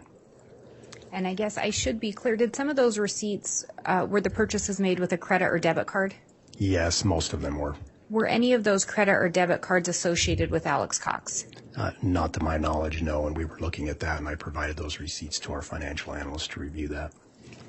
And so with this particular receipt, was it a cash receipt? Yes. What else about this receipt drew your attention? One particular item on the list, and it's really hard to read on this receipt, but this bullfrog rain, it says here, and this is as it appears on the receipt. The name's on the right for these 5 items. So the bullfrog rain is it's a rain pant. The brand name is Frog Tog, and bullfrog is the model of the rain pant, I guess. And that particular rain pant, I was aware that a pair of bullfrog rain pants were in the possession of the property management company who had cleaned out Alex's Cox residence and his belongings, and that was one of the items that they had removed, that he had a pair of those pants. And was that the same property company and the same that had brought in that cell phone that we talked about previously? Yes. Were there other things about the receipt that drew your attention? Yes, so I found out what these items were. The first one, that M's Woodland Camo, was a Woodland Camo beanie. The flip mitt, Kenai flip mitt, is a type of glove. And the thermal 3-hole FA is actually a face mask. It's a ski mask. And then a soft drink was the other item that was purchased. While you were in the store, did you in fact attempt to locate these items? I did. So on the receipt reflects 2 unique numbers associated with a particular item. It has a SKU, which is a stock keeping unit number. And that's these numbers listed here. Hard to read, but that's the SKU. And then under it is another number, the UPC, or the Universal Product Code. Universal Product Code. It's my understanding the Universal Product Code is a number assigned by the manufacturer to an item, and it's specific to that item. The SKU was assigned by Sportsman's Warehouse as like an inventory control number. And so I was able to go and look at some of these items that were in stock at the store and verify the SKU with the SKU of the item in there and confirm what it was. And I took photographs of the items. And you say you tried to determine the items that were in stock. Were any of these items not in stock? The Woodland Camo beanie was no longer in stock, and I couldn't look at it. Did you also look at some of these items on the website for Sportsman's? Yes. So I could go to Sportsman's website and also search the SKU on the website and find inventory items using just the SKU. And I did that as well to confirm that I had obtained the same information and it was the same item. Were you able to retrieve an image of the Woodland cam or the beanie from the website? No, it was also out of stock on the website. With regard to the other items, can you indicate what we're seeing in this photo or this slide here? So this is a Glacier Glove Alaska River flip mitt. This one we have photographs here of is actually a small. On the receipt it appeared as a Kenai flip mitt, but according to the SKU, this is the same item. However, the SKU is size specific, is my understanding. And so it wasn't the exact same SKU, but this is all they had in stock was a small. But the one that was purchased, according to their inventory system, was a large, that's particular SKU. So this flip mitt it's designed to allow the finger, the bottom half of the fingers, the ends of the fingers to be exposed. So you can do something where you require dexterity with your fingers, manipulating your cell phone or tying a fishing knot or using a firearm. And then can then use the mitt, and the mitt can then fold over those fingers to keep them warm. And so you can, without removing your gloves, can expose those fingers to do tasks that you need that manual dexterity. And these are, in fact, copies of photos that were taken by you in the store? Yes. And then looking at the thermo 3-hole, I believe is how it was identified on the receipt. Is this an accurate depiction of a photo you took? Yes, correct. So based on the SKU, this is the same item, though the brand on the tag was Igloo's 3-hole ski mask, but how it appears on the receipt is a thermal 3-hole FA. But the picture on the right, the gray picture, the gray mask is the one that was in stock. It had the same SKU as the one on the receipt. And when I went to the website and also searched the SKU, they had a photo on their website of the mask, and that was this one, and it was also listed as the same item on the website as well, using the same SKU. And then we talked a little bit about those frog tog pants having significance or drawing your attention. Can you tell us what we're seeing in this slide? So these are the frog tog pants they had in stock there in the store. And the SKU for these pants in the store are the same ones as on the receipt. And the number on the receipt, the SKU is actually, again, size specific. And so this had the same SKU as the receipt. And so I took a photo of the pants. I took a photo of the pants and also the tag with the UPC. And to look up the SKU, I might say we had to use a handheld scanner that they have, an inventory scanner, to verify the SKU was the same. But I did that with an employee helping me, and I looked at the scanner to verify they were the same. Did you also look at some searches done by on the Homer J. Maximus account? Yes. So Google has a search function, and when you search Google, they can track information regarding searches that you've conducted. And on the Homer J. Maximus Google account, a number of searches were conducted, and including there was a search on October 9th of 2019, and the search term that was searched was frog tog sizing for pants. And October 9th is the same day that Alex Cox's device was in the Sportsman's Warehouse vicinity? Yes, that was the date that, yes, correct. And then just to clarify as well, some property provided turned over to law enforcement from the property management company of those Pioneer Place apartments, turned over a pair of pants similar to this? Yes, so Detective Ray Hermosillo at the Rexburg Police Department had been in communication with this property management person about the pants previously, but she still had them in her possession when I went there this day. But I alerted Ray Hermosillo to finding these pants, and he went and retrieved them from her. And And when he got them, they actually still had the tag on them, and it still had the sportsman's tag on them, and it was it had the same UPC and SKU, and it was also Frog Dog brand Bullfrog rain pants size large. And did you personally observe those pants that were recovered? Yes. And did they appear to be the same pants that were Yes. seen in the photo or similar? Yes. Did you look at additional location data associated with a device associated with Alex Cox on October 9th of 2019? Yes, so this is that same device that I've been reviewing through September, and then into October I continued that review and what its activities were on the 9th. So I actually started that review, those files, after I went to Sportsman's Warehouse this first time.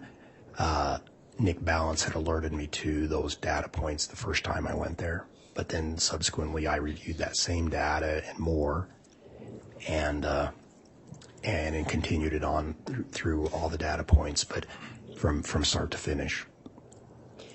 What did you learn about what other location data from that day drew your attention? So after the device is at the Sportsman's Warehouse, it leaves the Sportsman's Warehouse approximately 1612, shortly after that purchase was made, and travels north from Ammon, Idaho. It travels up to Rexburg on Highway 20, but it doesn't go back to his residence where he would normally have turned off Highway 20. It bypasses the exit for his residence, and it continues on to the vicinity of 202 North, 1900 East in Rexburg, Idaho. That's the residence of Chad Daybell. However, it doesn't seem to stop at his address. It drives by his address. It drives over to Highway 20, which is it's about a little over 2 miles east of the Daybell residence. It turns around and drives by the Daybell residence again, and then drives south out of the area and back to 107 at 565 Pioneer Road, so Alex's apartment. It arrives at his apartment at 1716, and then the device appears to stay there all that night and until 11:28 the following day. So again, I have it ends on the 9th. 23:53 is the last data point on the 9th, and then it picks up at 3 minutes after midnight at 00:03, and as their next data point, but there are data points between these times, and then it stops at 11:28 when it does leave 107 again. And can you describe what we're seeing in this slide? So this is an overhead map of the area around the Daybell residence and just south of the residence. So this is the data points that I referred to, what that appears to be that the device drives up near the residence, drives past it, turns around, and comes back. The first data points, there's actually 2 down here at 1649. You see 1 here at 1650. 1651, 1652, and it continues across until it turns around, and then it appears to have come back. We have one at 1658, for example, and there's one off here at 1701. And I can't tell you exactly what the radius is on that one, but it appears to continue on south. There's one at 1703, and then we see it go south out of the area and arrive back at his apartment. And we see one data point. There's a yellow line, a thicker yellow line, and there's a data point up by that. Do you know what that thicker yellow line represents? Yes, this is Salem Road, or 1900 East, and this is 200 North, and that yellow line is going by the Daybell residence. So that yellow pin is Daybell residence would be at that intersection. And then if we look at this next slide, can you tell us what we're looking at here? So this is a zoomed-in view of a similar area as the last map. So we have Salem Road, or 1900 East, 200 North here on the south, and the Daybell residence at the corner of this intersection. And this had this is those same data points as the device traveled over to Highway 20. And as it's traveling over to Highway 20, there's a data point right here, a 1651 GPS data point, and that one had a 6-meter radius. There's another one here that is less precise, though, at 1652. So I can't say if it paused here at all. If it did pause, it would have been for a very short period of time. It couldn't have been more than a minute or two. And by where that data point is, there's a black line, a thicker black or gray line. Do you know what that is? So yes, this is a canal that runs under 200 North, I believe like an irrigation canal.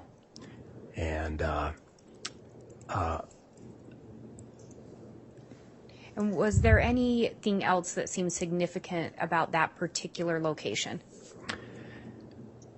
so in light of the events that took place regarding Tammy Daybell, that somebody had allegedly shot at her or pointed some kind of weapon or paintball gun at her, law enforcement had done an investigation regarding that, and I'd also been to this location. And I noted that this road is fairly narrow. There's really no shoulder to speak of, and it slopes down into a ditch on either side of the road. And based on where I was looking for a possible location where this person could have gone, and or if there was a vehicle nearby, where that vehicle might have been, and there really was no place for a vehicle that I could find, or very few. And one of the few places would be in somebody's driveway to get off the road, which could arouse suspicion, or right here near this canal, there's a little pull-off for basically one vehicle. I think there was something to adjust water flow or to the ditch right there, and maybe a gate into this large pasture right here. But the next closest road is 2100 East if you go east, and that's a full mile from Salem Road to go that way. And to go north, it's a similar distance up to, I believe you hit the canal before you even hit a road again going north. So there's really not a lot of roads up in this area. So that area was a potential of interest to us, because if a person had done such a thing and needed a vehicle to get out of the area, that was a possible place they could have parked.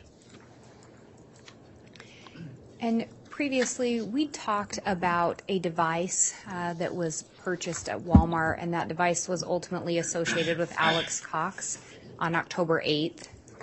Is that the same one that we talked about previously? Yes. Were you able to determine when that device was activated? Yes, that device that was purchased on the 8th was not activated until October 9th in the afternoon at 1:20 p.m.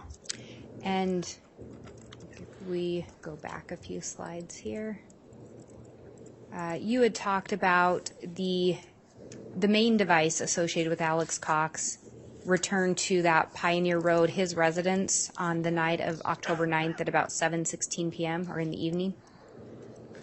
Yes. And it appeared to remain there for the night? Yes, it did.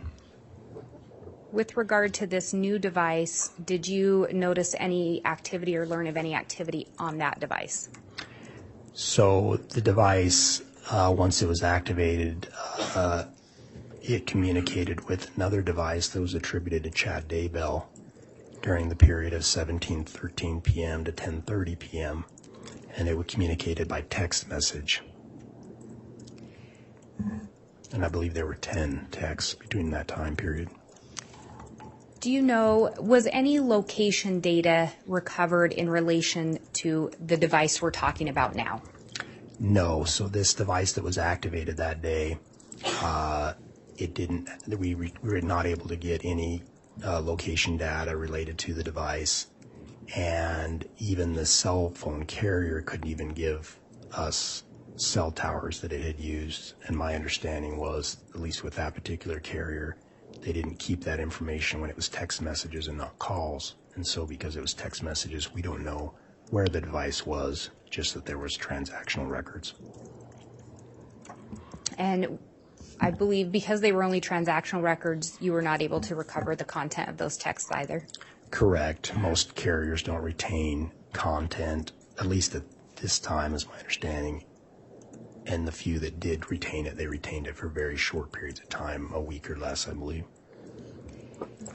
And Your Honor, I'm just looking at the time. I'm at a point in the testimony if the court wanted to break, or I can continue to move forward, but we're at a point that it could make sense to take the lunch break. Okay, why don't we go ahead and do that? So we'll be on lunch break. Let's reconvene at 12:45. All right, please.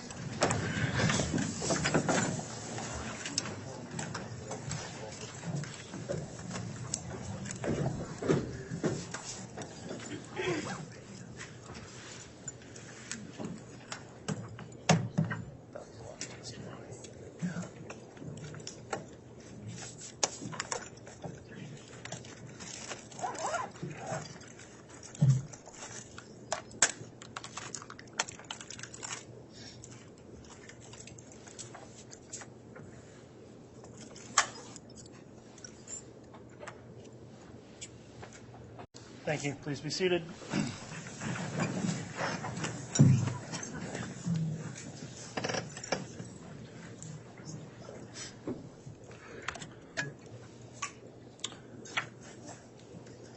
All right, is the state ready to proceed? Yes, Your Honor. Is the defense ready to proceed? We are, Judge. All right, let's go ahead and have the jurors brought back in, please, Mr. Bailiff.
All right, please.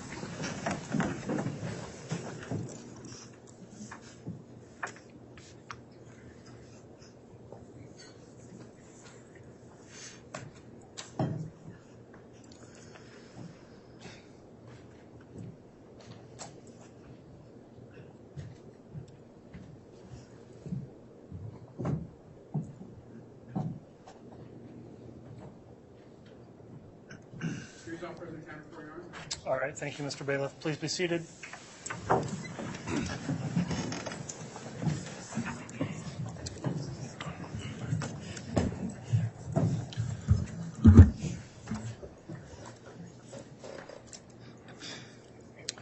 Okay, we're back on the record on CR 2221-1624, State of Idaho versus Lori Vallow. The state continues with its case in chief.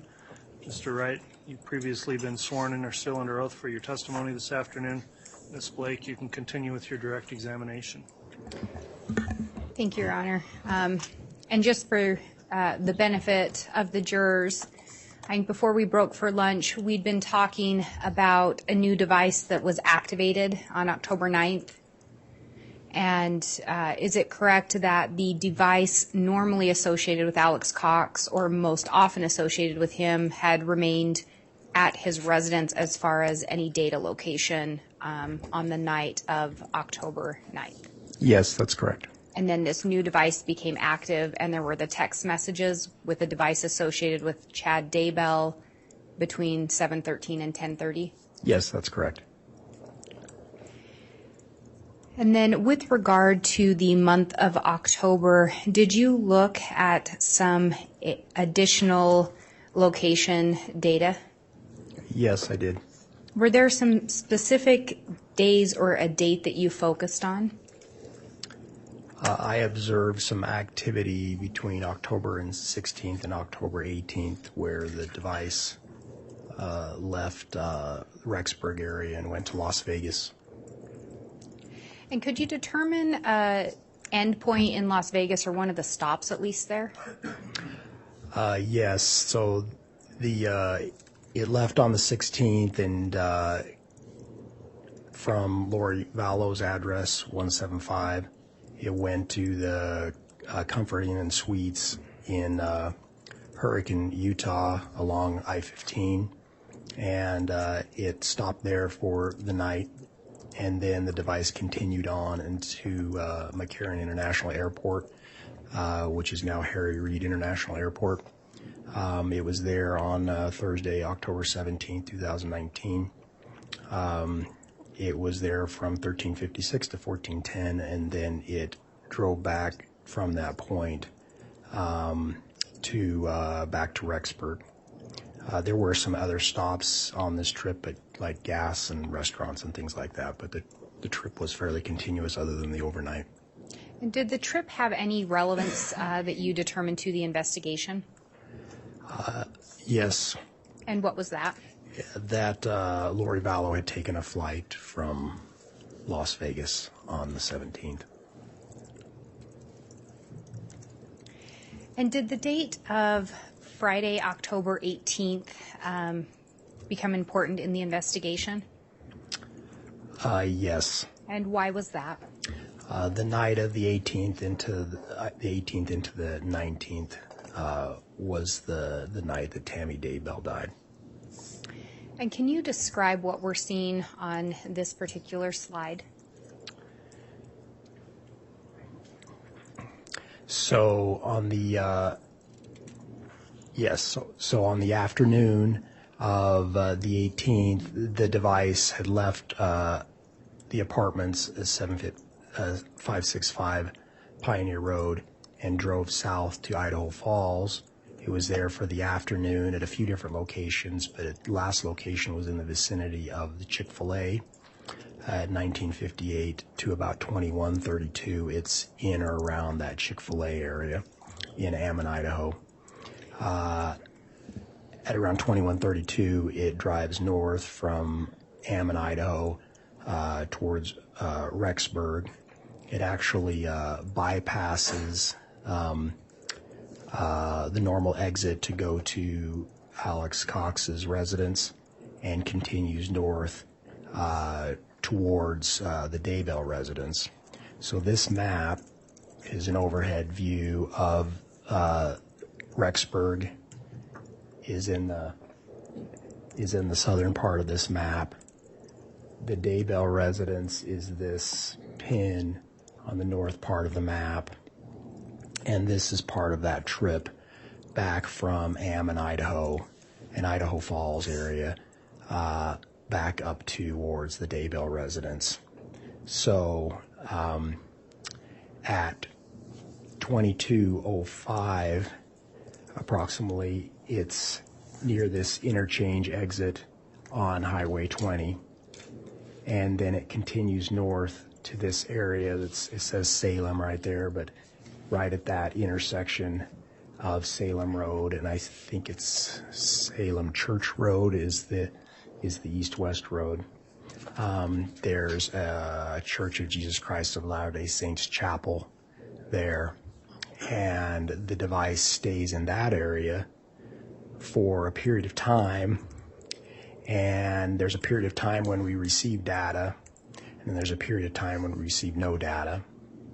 And then the next data point that appears is after this period of no data is a data point at 23:53. We get a data point right here. That's actually a Wi-Fi hit of about 110 meter radius. And starting at that point, there continues to be data after that regular data as the device actually doesn't go back to Rexburg. It continues on south of Rexburg back to Idaho Falls. Did the device remain in Idaho Falls for the duration of that night? Could you tell? Yes, it appeared to go to a hotel in Idaho Falls, a Hilton Garden, there and stay the night. At that point, do you know if Alex Cox still had the apartment or the residence at Pioneer, on Pioneer Road? Yes, on subsequent nights, he stayed in 107 on Pioneer Road. And with regard to that Chick-fil-A notation, do you recall some of the receipts that we looked at earlier that were recovered from that Jeep? Yes. Did the receipt recovered regarding Chick-fil-A on Friday, October 18th, did it appear to fall within that time frame? Yes, it was October 18th at 8:05 or 20:05 from that same Chick-fil-A. And if we look at this next slide, can you describe what we're seeing in this one? So this is part of that same map, but just zoomed in. And this shows the spot where the device lingers in this area here.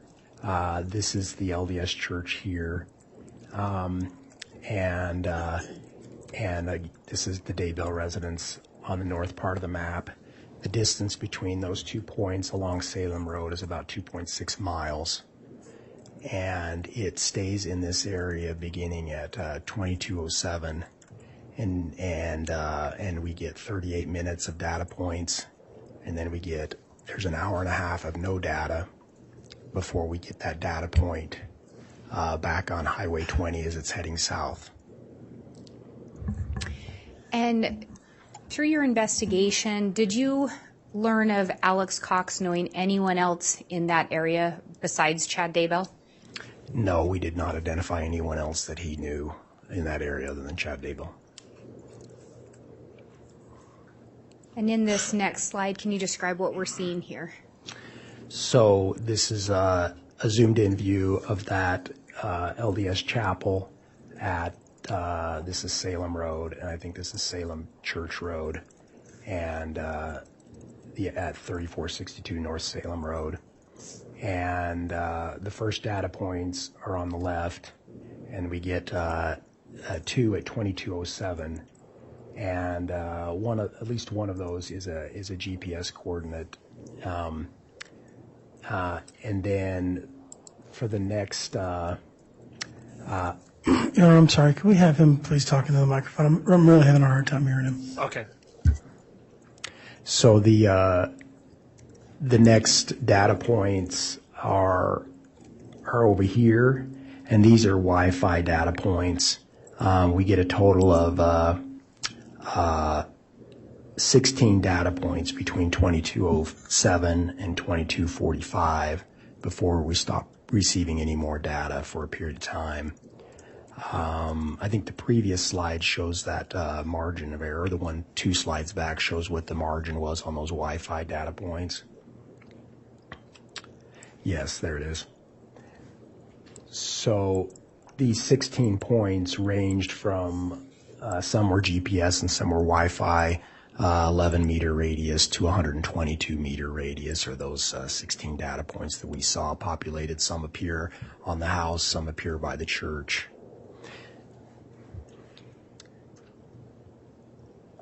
So at 22:45, there isn't any more data from there until 23:53, when that data point appears on Highway 20 heading south, And then again, there's regular data after that as it continues on to Idaho Falls. The distance from the church to the point where we get that first data point after the period of no data at 2353 is about a 7-minute drive. So if the device was in a vehicle traveling on the highway, it maybe would have left, if it had come from this spot, we don't know, but an estimate is maybe it left at 2346, roughly deduct 7 minutes from 2353, could give you an idea of the span of time. But we just don't know where the device is for an hour and 8 minutes, other than it does appear just south of this location again. And when we see the data points on that residence located next to the church, are those data points within a radius that the vehicle or the device could have been in the church parking lot? Yes.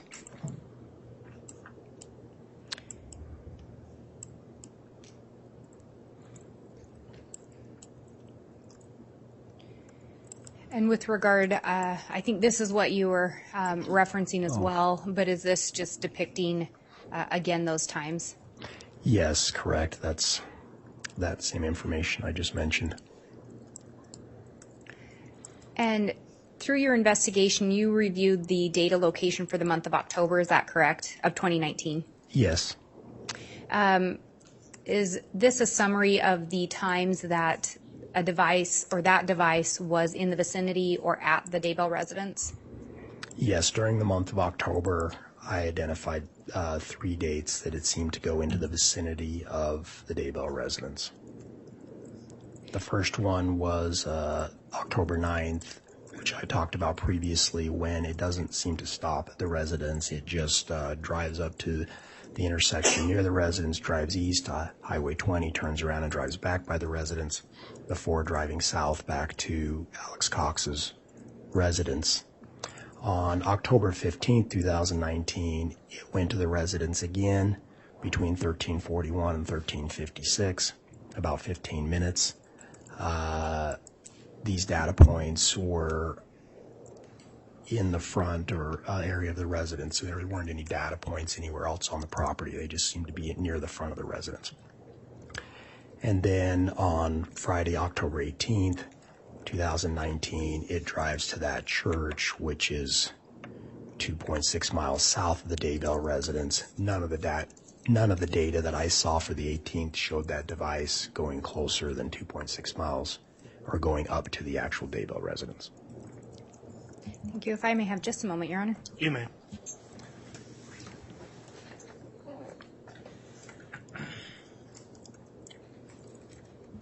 Your Honor, I do not have any additional questions. I do have the jump drive to admit as the actual exhibit. The court already has the printed out slides. Very well. We'll have that admitted as the jump drive with the PowerPoint presentation. And it is exhibit 299 for the record. Okay. Thank you, Ms. Blake. That'll conclude the direct examination then. Mr. Thomas, are you conducting cross? I am, Judge. Very well.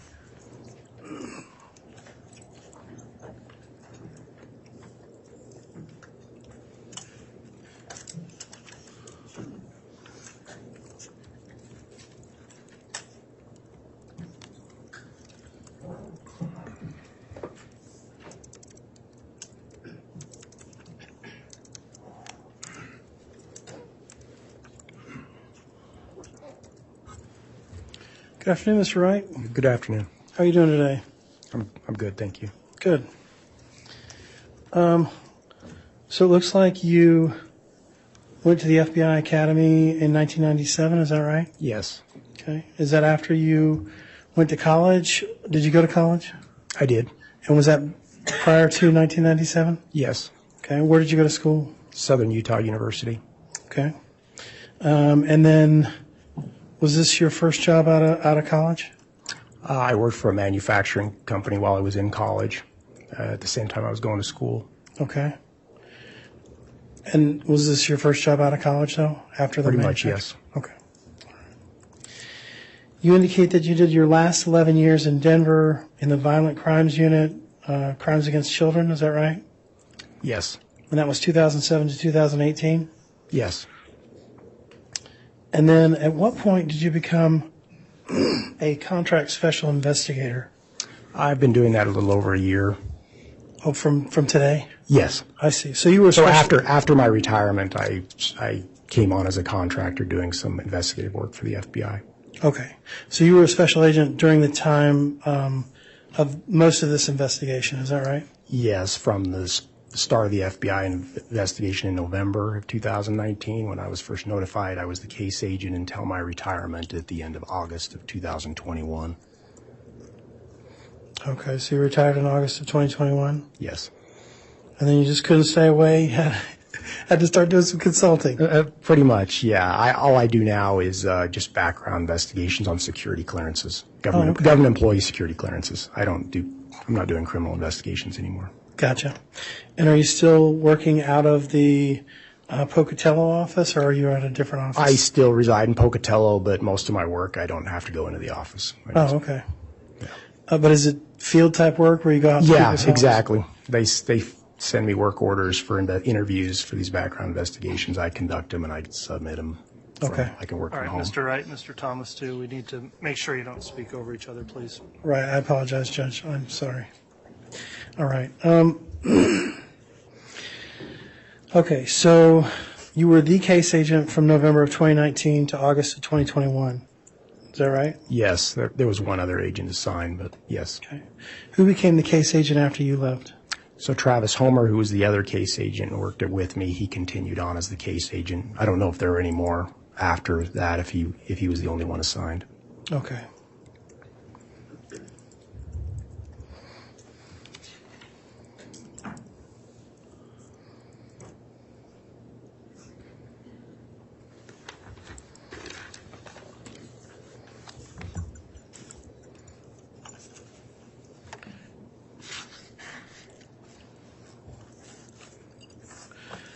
So you testified that you had some interaction with Ian Pulowski. Is that right? Yes. Do you recall when that was? I first met him on December 5th of 2019. He came to the Rexburg Police Department and he was interviewed. I sat in on that first interview. There was another follow-up interview, I believe, the following day, but I was not present for that one. Okay. And at some point, you were kind of the liaison between him and the law enforcement agencies. Is that right? I probably was the primary. He was communicating with Detective Ray Hermosillo as well, but I interacted with him over a period of about almost a month. We had several communications and discussions. Okay. So when he was wearing a wire, well, I shouldn't say it's a wire. It was some sort of a listening device, or? Yes, I don't remember. It was some kind of concealment device that he could record with, and the Rexburg Police Department had that device and gave that to him. Okay. And so when he had possession of that device, you were his main contact to either download the information or get that information. Is that correct? That's fair to say. One of them, he may have been in communication with Ray Hermosillo, but I did communicate with him about the device, and I also, on at least multiple occasions, retrieved that device and gave it to Detective Hermosillo so they could take the recordings into custody. Okay.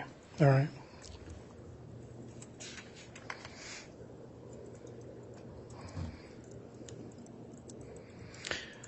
So there was some talk of you dealing with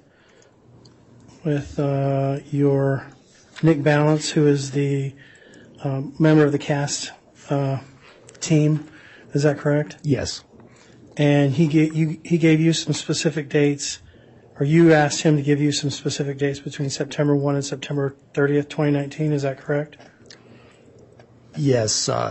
He had provided dates in the investigation based on what he was reviewing, but he works on a lot of different cases for different people to assist case agents like me. So he's helping me by feeding me stuff of potential interest, but eventually it got to the point that although it was helpful, I wanted to see it all. And that's where he provided a file for September of 2019, and I started going through it myself to see if I could see anything else that had been overlooked. Mm-hmm. And then I did it again later for the month of October. Okay. And I believe you mentioned a couple of times that you were seeing patterns, or you were things were outside of what you would call a pattern. Is that right? Yes, Is that fair to say? that's fair to say. All right. And so how long, I mean, you've been doing this for a long time. You've been a special agent for a long time, done a lot of surveillance, I'm sure. How long does it take for you to develop enough data where you can have a pattern on a particular person? In general terms or in this specific case? Well, let's talk general terms first, and then we'll go specific. If I saw something happen every day for a week at a certain time or a certain place, I would sort of think that's a pattern that they do that at a certain time or place. In this case, I only had those 3 months to really analyze. I mean, those 2 months to really look at. So when I say a pattern, it's based only on that information. Okay.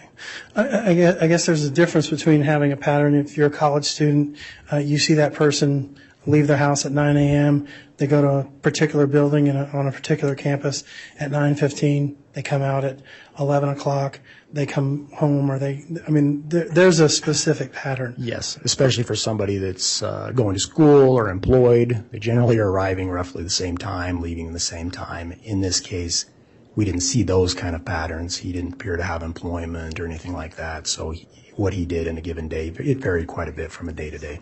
So when you say pattern, I mean that, especially in this particular context, it's kind of a loose term. Like there's really not a pattern, right? So I believe when I mention pattern, at least the one I'm thinking of is where it went at night, and I think I just detailed what I saw, which was in the month of September at least. From the time it first appeared at 107 through the end of the month, it went to 107 during those particular hours in the middle of the night.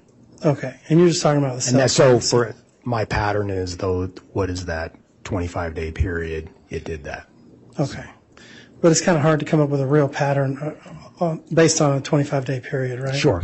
I mean, that's the extent of my knowledge. Okay, and all the data points that you got were for Alex Cox, right?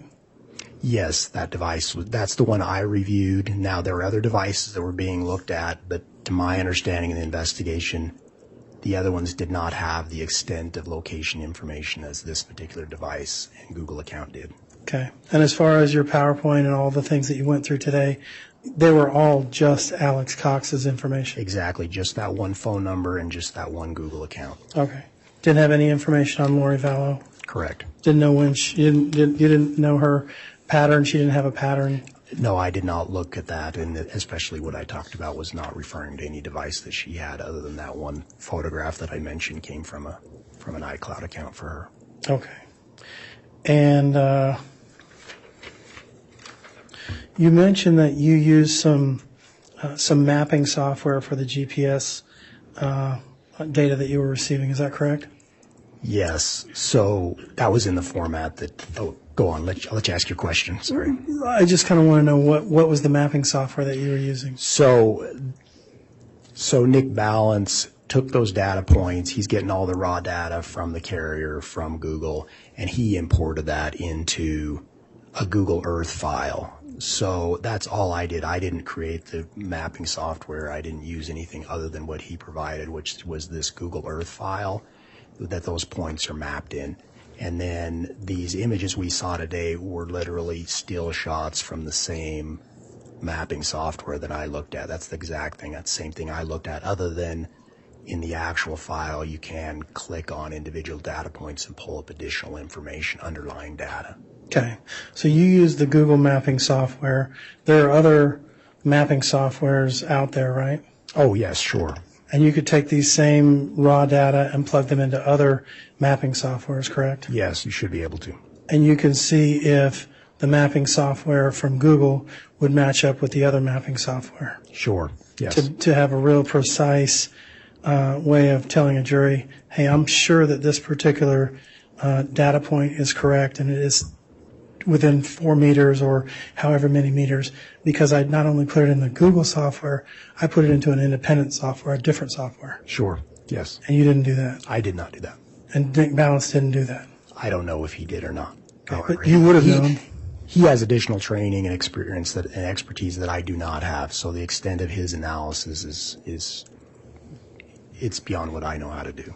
Right, but between And I don't know exactly what those tools and techniques are. Okay, but between 2019 and 2021, you were the case agent, Yes, I was. and you would have known if he would have put something into a different software. I mean, the buck stops with you. You're the case agent, right? Objection, Your Honor, this has been asked and answered. I know counsel's gone for a different answer, but it's been asked and answered.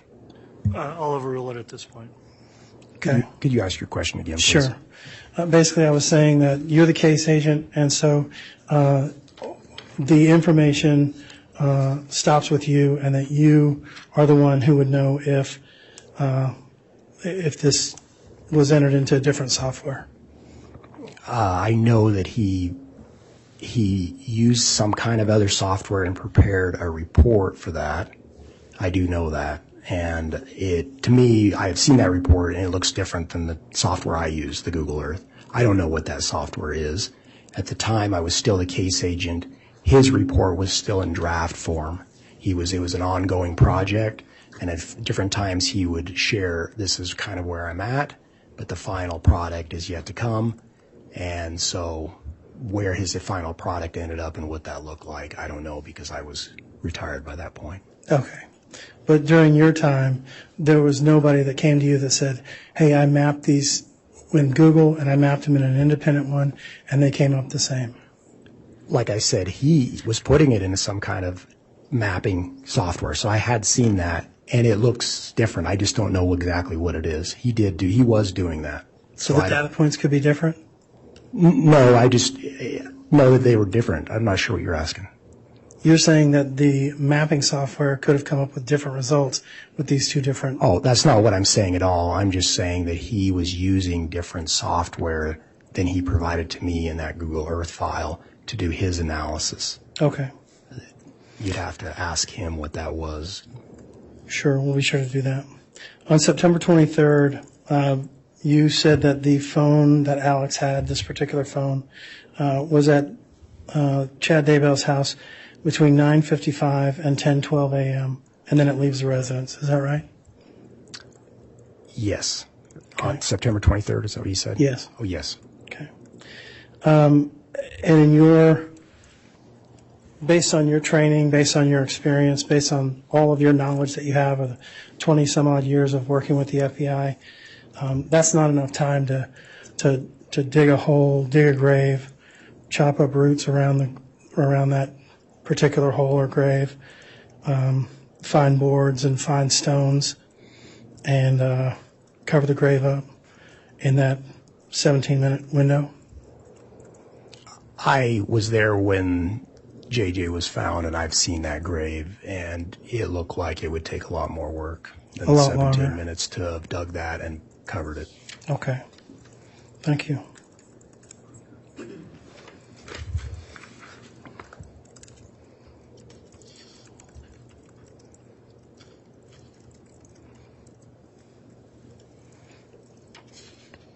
There was some talk about where this particular phone was that belonged to Alex Cox, where it was on different dates. On August the 9th, do you recall where Lori Vallow was on that particular day? August 9th or? October 9th. Oh, October 9th? I do. My understanding is she was not in town. She was traveling, if I was recall traveling? from the investigation, yes. Going to Arizona? I think she was in Arizona and then Missouri. Okay. I don't know exactly if the 9th, which one of those places she was at. All right. And on October the 18th, when Tammy Daybell died, do you remember where Lori might have been on that particular day? My understanding is she was in Hawaii or either in transit to or from Hawaii. Okay. If I could have just a second, Judge. Yes.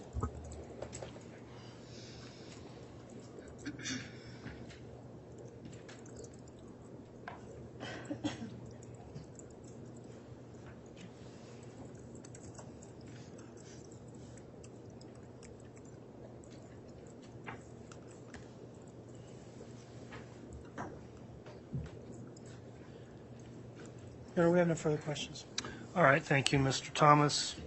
Any redirect?